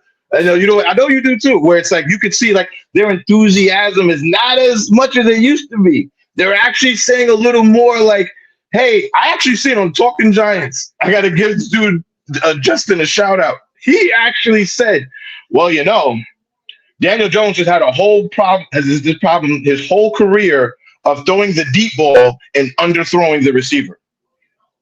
because they were talking about some film at camp, because, we overanalyze even training camp film, like Tim says. But Daniel Jones has had this problem his whole career of underthrowing receivers. So I don't know why people think you're going to get a dynamic, super fast receiver, and all of a sudden he's going to hit him in stride. I think this is a great question by Blaze in here.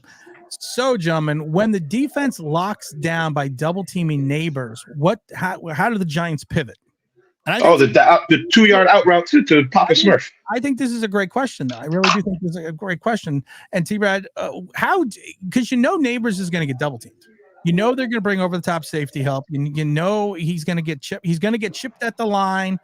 Someone else is going to pick him up. He is going to get the bejesus kicked out of him for a little bit in the beginning of the season. How do the Giants pivot if you're taking away the one weapon that you decided you had to have? What did we do the last time we only had one weapon? Lose. The thing is, they're gonna double team him. I think we got a real gem in our tight end from Penn State. I think we really got a gem there. With Theo Johnson. And I think he's gonna be the outlet, because you can't rely on Daniel Jones to process one receiver, two receiver, one read, two read, three. He's gonna do his normal check down stuff, and hopefully Mr. Johnson gets some yak. Some yak. Yeah. I have had yak eggs. Ew. They're very good. That just sounds nasty. I didn't say yak up the eggs. I mean, is it what is it? Does a yak egg? I was gonna say, do yaks lay eggs? That's why I'm sitting here going in the back of my head, like, yaks? What yak eggs are you? I'm sitting here like this.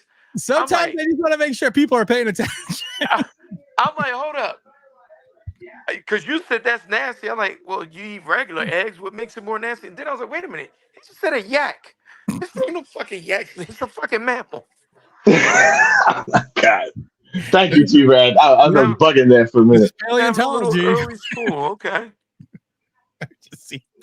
I was just seeing if anyone was paying attention out there, because sometimes I don't think people are paying attention when I talk. What do we got here? James says, the Giants are just plain stupid with how they build the team. Mara is to blame for this bottom line. We need new ownership and story.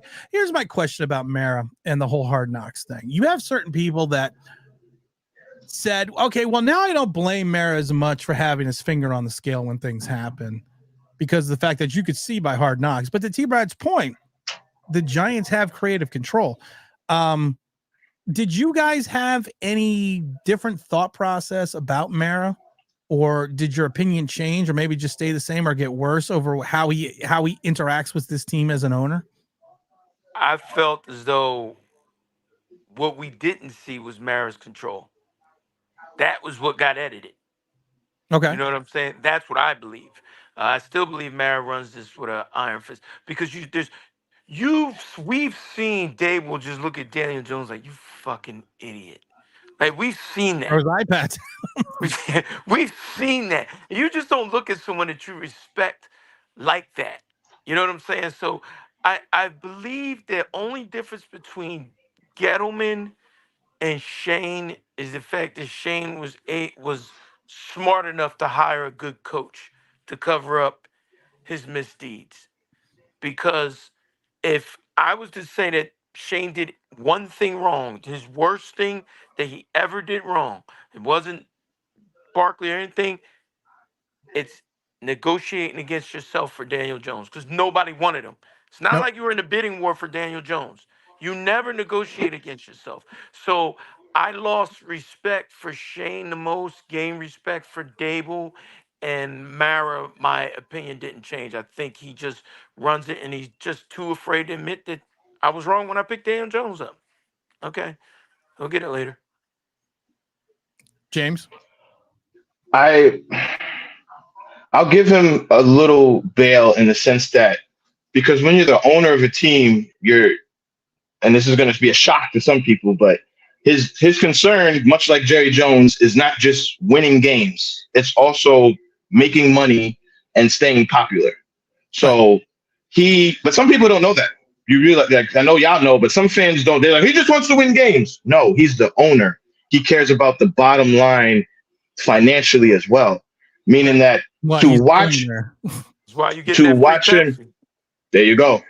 So to watch him with Shane about the Saquon thing, where he's like, he's telling him he's our most popular player, he's our leader. You're gonna kill my sales because he knows nobody loves Jones. Who else on this team are we gonna market when we're on national TV and they do the thing and the country? I forgot her name. The singer comes out and she's singing, and then they used to show Saquon's face.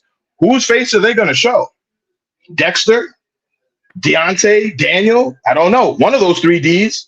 But the point being, we lost our identity on the field and off. Well, they even said that multiple times during Hard Knocks. What's going to be our identity? What's going to be our offense? Tim McDonald, he's my new favorite guy. Brandon Brown, I love him too. A lot of the side people, Tim McDonald, if you watched his body language and stuff, like whenever he would say something to Joe would go the other way. He'd just get up, walk out the room. Yeah. Just that. Is Tim McDonald the he's the pro go ahead, sorry. He's like the assistant to the general manager. No. Brandon Brown is the assistant, the brother. I love that guy. Player personnel. Tim McDonald. He's player personnel or something. I'm like, but he's player personnel. But he was the dude sitting on the couch, the most famous. And the first thing I was going, well, what's our identity going to be once we let Saquon go? Because that's basically all of our offense. And he just panned around the room and looked around. And Joe, that's where he gave the famous quote of, well, you're not paying the guy $40 million to hand off to a $14 million running back. Ha, ha, ha, ha, ha. So just to finish my long point, is that I did at least appreciate that Mara did recognize that losing Saquon is not really something we should be trying to do. And it felt like Joe was trying to lose Saquon. Regardless how we feel about Mara, it felt like Mara, whether it was visually or not, he wanted to keep him, and Joe just felt like he was like, nah, I'll be fine. We're going to push him out the door. We got motor. So I did appreciate that part from Mara. I'll be honest. Skyline wants to know, Tim, who is the leader for winning the David Sills Award? David Sills is the award goes to the most annoying player in training camp. That's probably not going to end up making the team. You know what? Honestly, I don't have a player this year because right now all you see out of camp is Nabers. I mean, that's really all the highlights you see coming out of camp is Nabers and how great he looks. But like I've said it before, is Nabers just as good as our secondary just as bad? And I laughed though because I sent James a video about Nabers, and he runs to one side of the end zone, he runs to the other side of the end zone, he runs to the other side of the end zone, and he's throwing the ball and he catches it for a touchdown, and everyone's like, Nabers is just so great. And I had to point out to James, could you tell me who the cornerback was? No. Trey Hawkins. Good old Trey. It was good old Trey. It's good old. I got burnt again. Trey.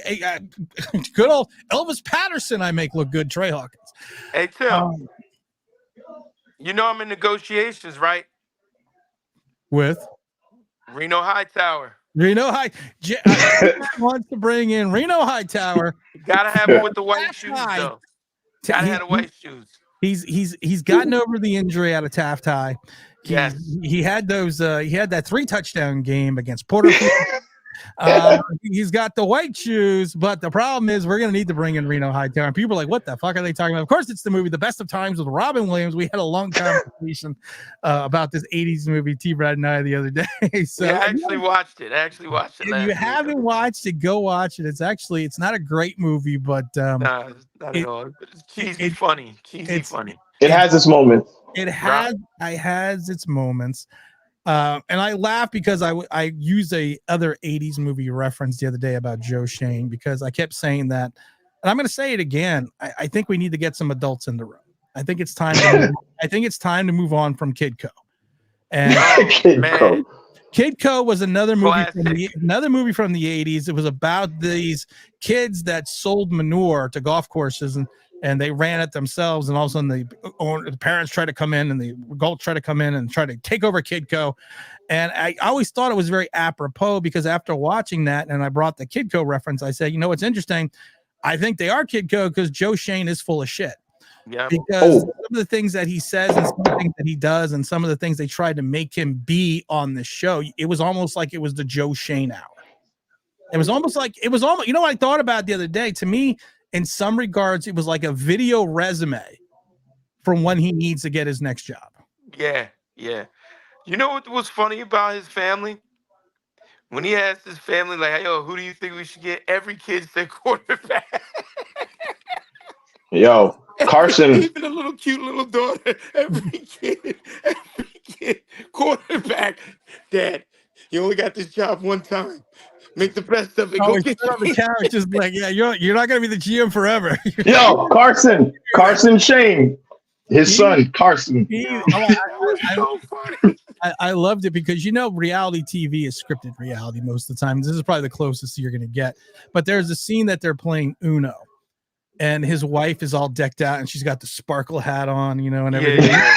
My wife is watching. I showed my wife that picture, and she goes, "You're not wearing that outfit and that hat to play freaking Uno with your kids at the kitchen table." She goes, "You're wearing that if you're on TV." Yeah, exactly. Yeah. It's a good observation. It's real. Well, your queen should have known this. She's the queen of reality TV. Yo, when Carson said, "Dad, you may not have this job again. You got to knock it out the park." I thought that was one of the most honest. Like, that's your son telling you, right now I'm the cool kid, but if you mess this up, I'm gonna get chased home by the Glee Club. Yeah. But the sad thing for us is the top 3 quarterbacks were really good, and the top 3 teams need a quarterback. So he really would have had to really, really overpay to get a quarterback. But hey, Justin Fields was available for a 6th round pick. Who do we get in the 6th round? Rather have him or Justin Fields, whoever that person is. We got the linebacker. We got Joe Milton for 6th round. Oh, please! Who do we get in the 6th round? And so looking at our team right now. We got the we got the linebacker. Didn't we get the linebacker, UCLA, right? Yeah. Oh, yeah. You know what? Would you rather have him or Justin Fields? You know, it's scary if you look at this, and I don't think a lot of people are looking at the season in regards to the quarterback position. We could potentially be beat by JJ McCarthy. Oh, Jaden Daniels twice. Oh, we could also be beat by either Justin Fields or Russell Wilson. Oh, and we could also be beat by Michael Penix potentially. Oh, that's just if Michael Penix comes in. That. It's payback time, baby. People aren't looking at that. That we could all the quarterbacks we potentially could have been linked to. There's like 6 of them. We have to play all of them. We got to play all 6. Tim, even the Russell. Sure. Go ahead, brother. I have a quick question, and we have to go on a time machine back before the draft and before free agency began. Like, let's go back right to when we lost our last game. Okay. At any point, with all the needs that we had going into that, was any of those needs, Dan, we need $100 million outside linebacker? Needs that. There was no. And then he tried to address our needs on bargains. Like, what happened? What happened? But to your point, no, at no point in time, he's going to be more of a defensive lineman, which is even scarier because I don't think either Burns. He's got a lot of pressure on or Thibodeau. Or he don't care. He got 130 million. You know what I'm saying? He got 140 million. You don't give a fuck. But I don't think either one of them have the ability to play in that stand-up role as a linebacker in coverage or neither one of them can play the run well. I was going to ask that because I don't know much about Burns. Does he play the run well? Because Casper doesn't play it at all. Neither one plays the run well. Oh, well, that's great. And I said this before. We better have quality outside linebackers that are going to have the ability to hold that edge because you got two guys that have an issue maintaining and setting the edge and for the run in the defensive end position. So I think there's going to be a slide a little bit. And people forget that if you look at Brian Burns' snap count for his entire career, it's 43%, 75%, 77%, 87%, 83% of the time. So he's never come close to being on the field 90% of the time. The most snaps that he's played in a single season defensively is 951. So my question is going to be, I don't see him being more than more of a guy that's going to have, like I said, more of a guy that's going to have his hand in the dirt than he is going to be a guy that's going to drop back in the coverage and do other things, because of the fact that, like, good example, Xavier McKinney last year played in 1,128 snaps. Homegrown, and Brian Burns played in 814. Wow. And he would have been cheaper. And he would have been cheaper. And I'm not saying Burns isn't going to be a destructive force. I'm not saying Burns isn't going to come out there and be this guy that's going to just, light it up. But I always go, because like I said, a lot of people, we look at the sacks. We don't look at certain things. I've said this before, and I actually got into an argument about it with Carl Banks.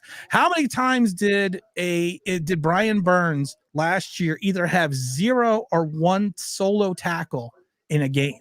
And if you counted, it was 1, 2. He had 2 games where he had no tackles, and he had 1, 2, 3, 4, 5, 6, 7 games where he only had 1 tackle in a game.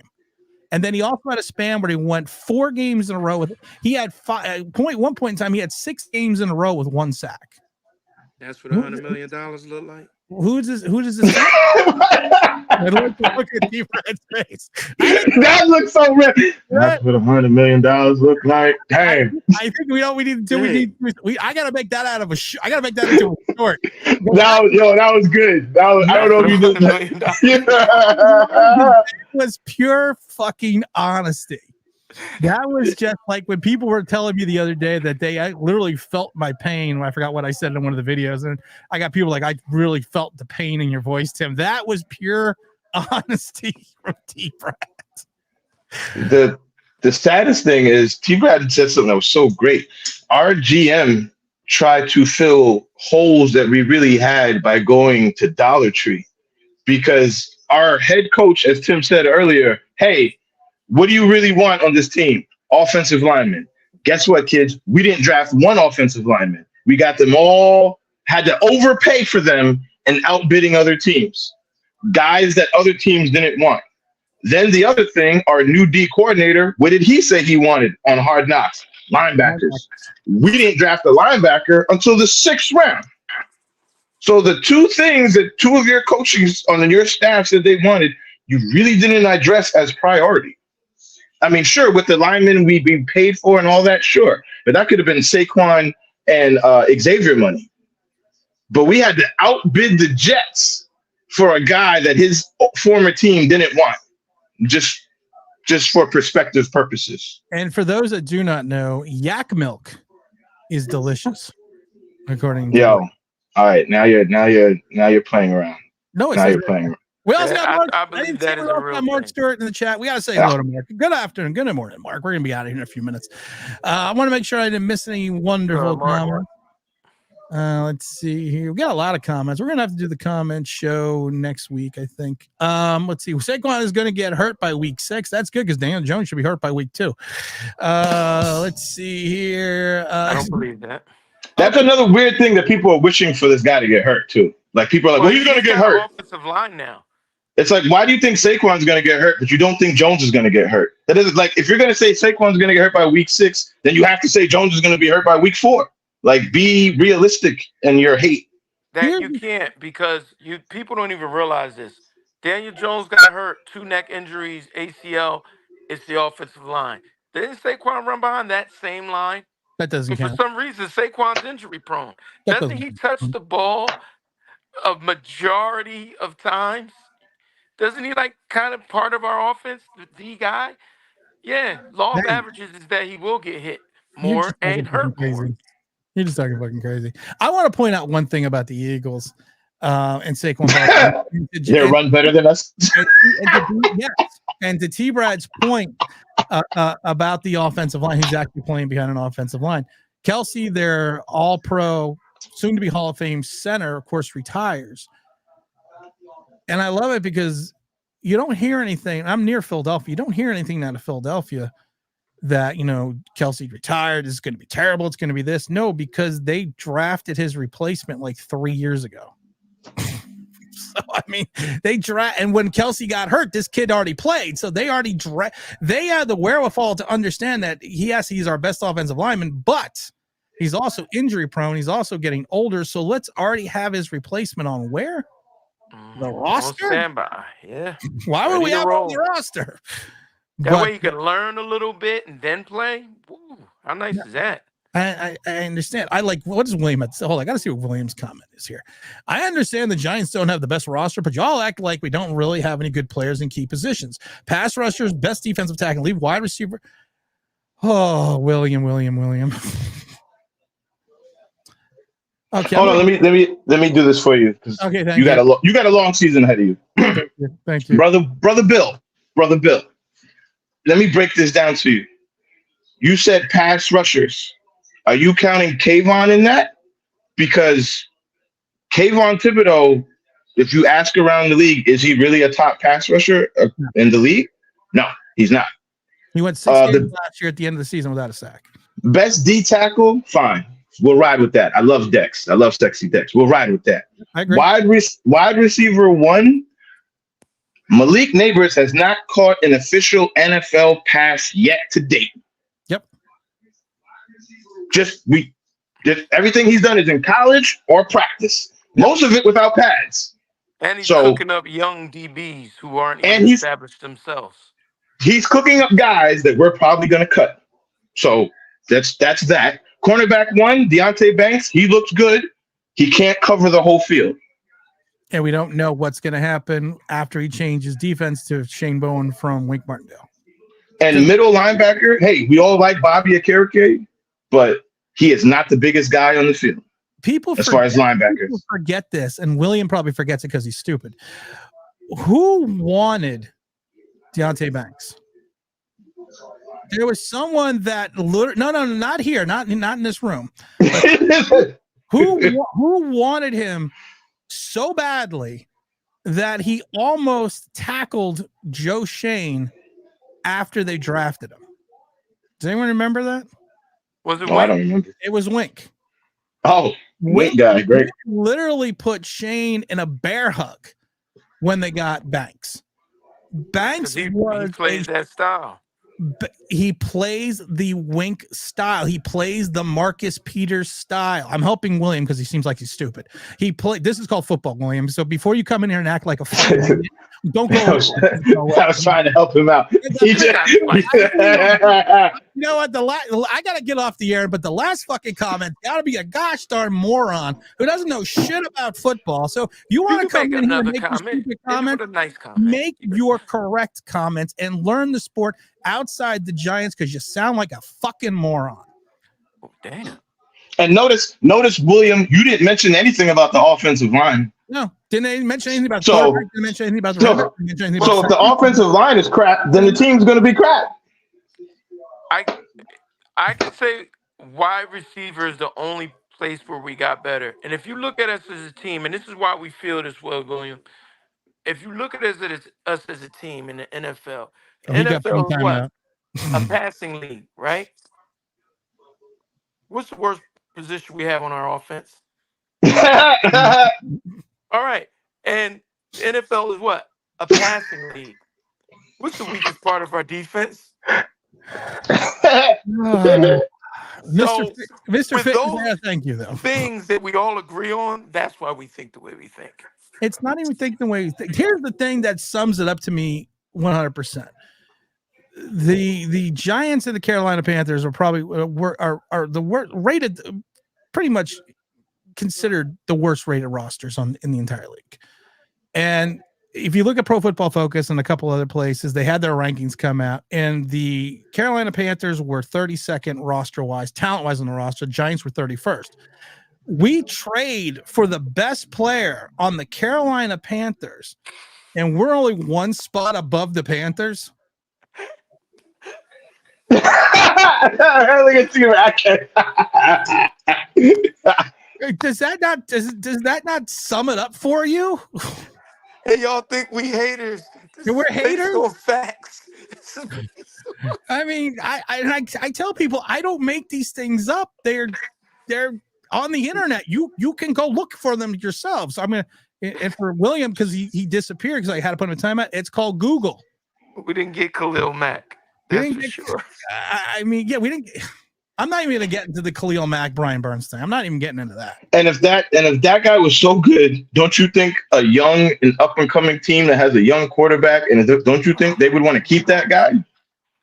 I'm just saying, if he was that game changing and he was going to make a big difference don't you think their GM good old Dan Morgan, Joe's best friend, who goes, "Hey, you want to give me 2 1s for Burns?" So it's like we didn't even initiate that. Joe wasn't even thinking about Burns. His best friend and fellow GM came to him at a press said, "Hey, you want to give me 2 1s for Burns?" So it's like he's trying to get rid of that guy that he doesn't want to pay.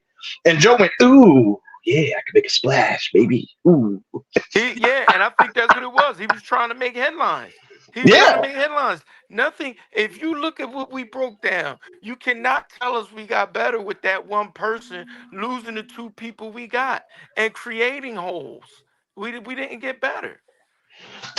We made all of the draft picks he made. I was going to say this, but we had to draft the safety because we lost McKinney. We had to draft the corner because we lost the Dory. We had to draft a running back at Tracy because we lost the running back. All of those moves are just to fill holes. So guess what we don't have, William? Something that's very important in the NFL. It's called depth. We have none. And we're very surface level, and even surface level, it's not that sturdy. If you take, I gotta say one thing because you brought Khalil Mack, but I gotta say it in the 5 seasons that Khalil Mack was at his prime, which is the beginning part of his career, comparing to Brian Burns, he had averaged 70 tackles, Khalil Mack, and 12.5 sacks. Brian Burns has had 1 season of over 10 sacks since 2019. Let me sum that up for you. So that's what I was trying to tell people with the Brian Burns.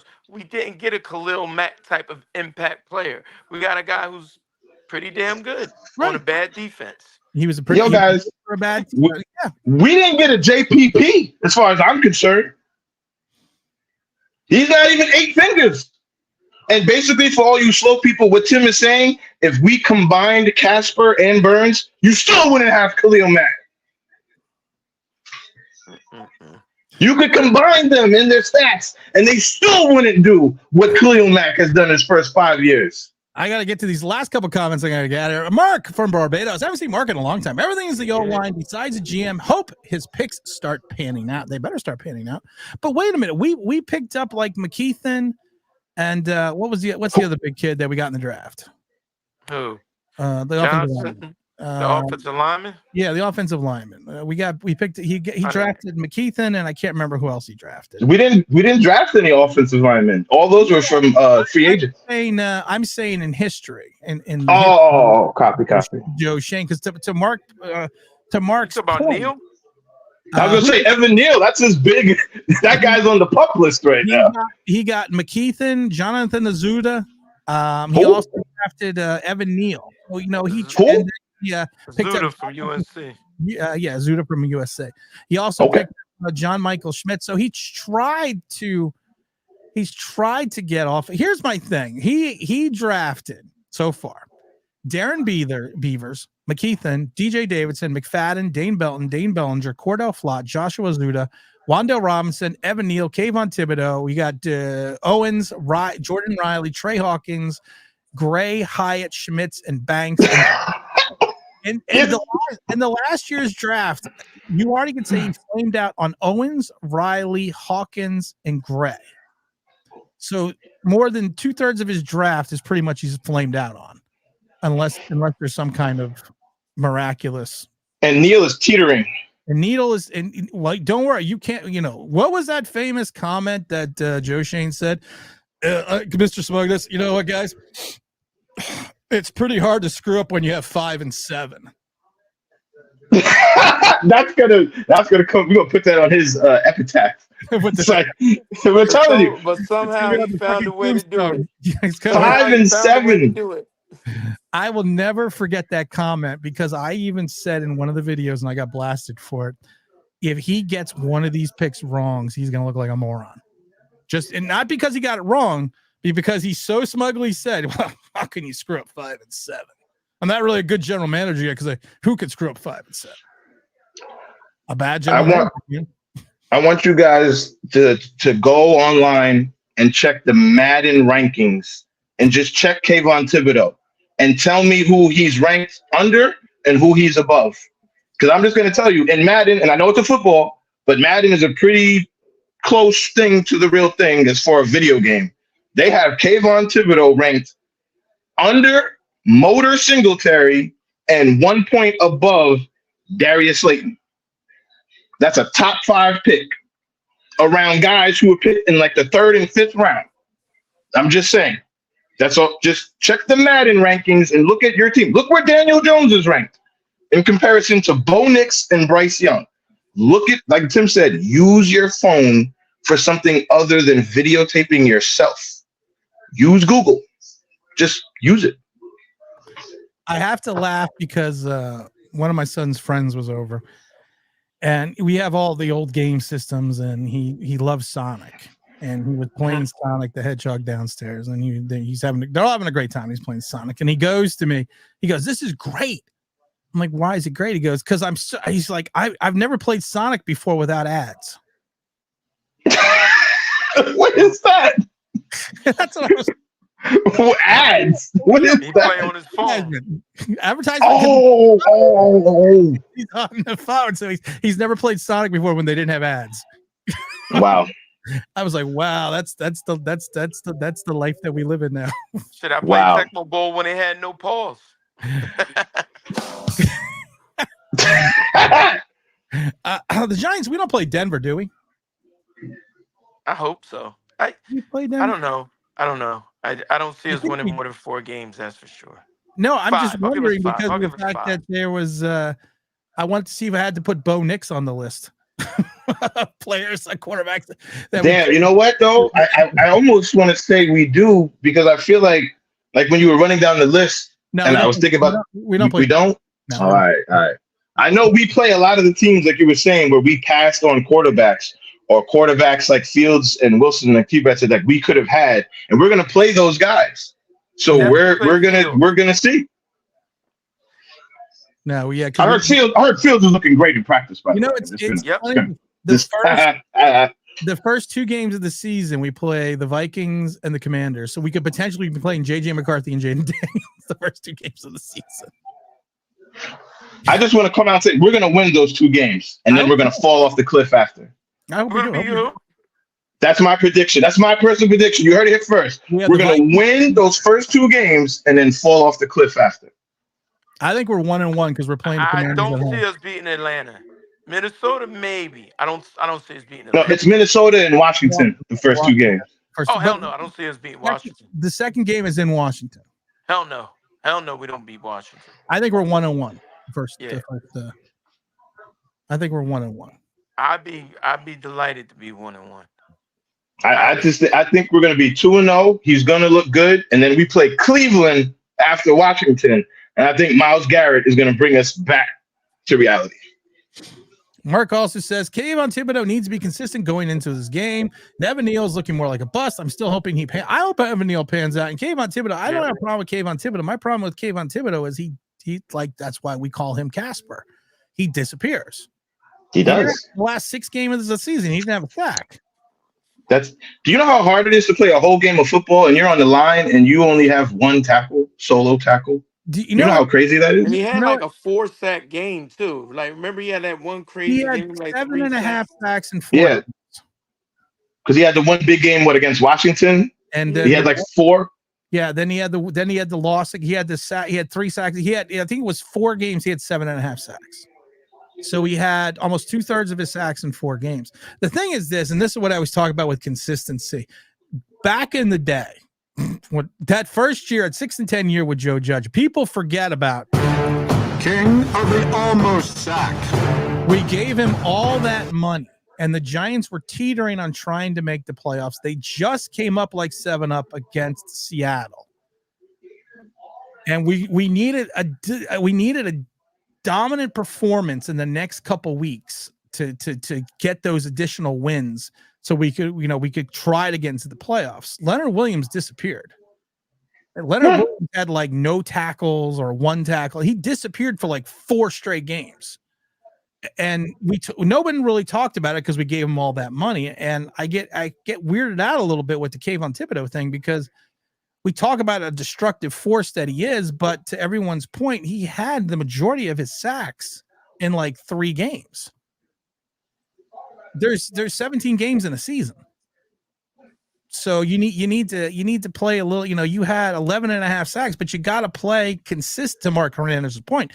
You got to play consistent through the entire season, because you got to remember what the first 2 games of the season, he had 1 solo tackle in the first 2 games and no sacks, and everyone got on his ass and he went off to the fan base. Then he reeled off 4 sacks in 3 games and everyone loved him again. And to James and T. Brad's points, then in the Washington game and the Jet game, he had 4.5 sacks. After that game, it went into the Raiders game. From week 9 to week 17, he had 3 sacks from week 9 to 17. Couldn't find him. Couldn't find Casper. Looks great against Zach Wilson. He's Dr. Jekyll and Mr. Hyde. I got a better one. You know he is? I got a better one. He's a tornado in a wind tunnel.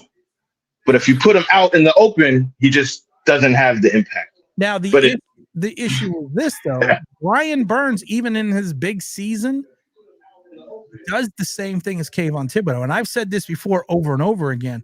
What is going to happen to this fan base? Not even the score or the end of the game, but what's going to happen to this fan base when we run into multitudes of games where neither Kayvon Thibodeau or Brian Burns has a sack or an impact in changing the direction of a game? What happens then? What do we start talking about then? Because the offensive line. It's not just me saying it's not just me saying this to be mean, but you have a 5-year body of work for Brian Burns where he has multitudes of games where he disappears and doesn't even have a tackle. You have a sample of work for 2 years with Kayvon Thibodeau where he does the same thing. You basically drafted and traded for 2 of the same exact players. And when they come together, what's going to happen when we reach a point where they have no impact? Because it's going to happen, because it's just a history of how they play. What's going to happen then?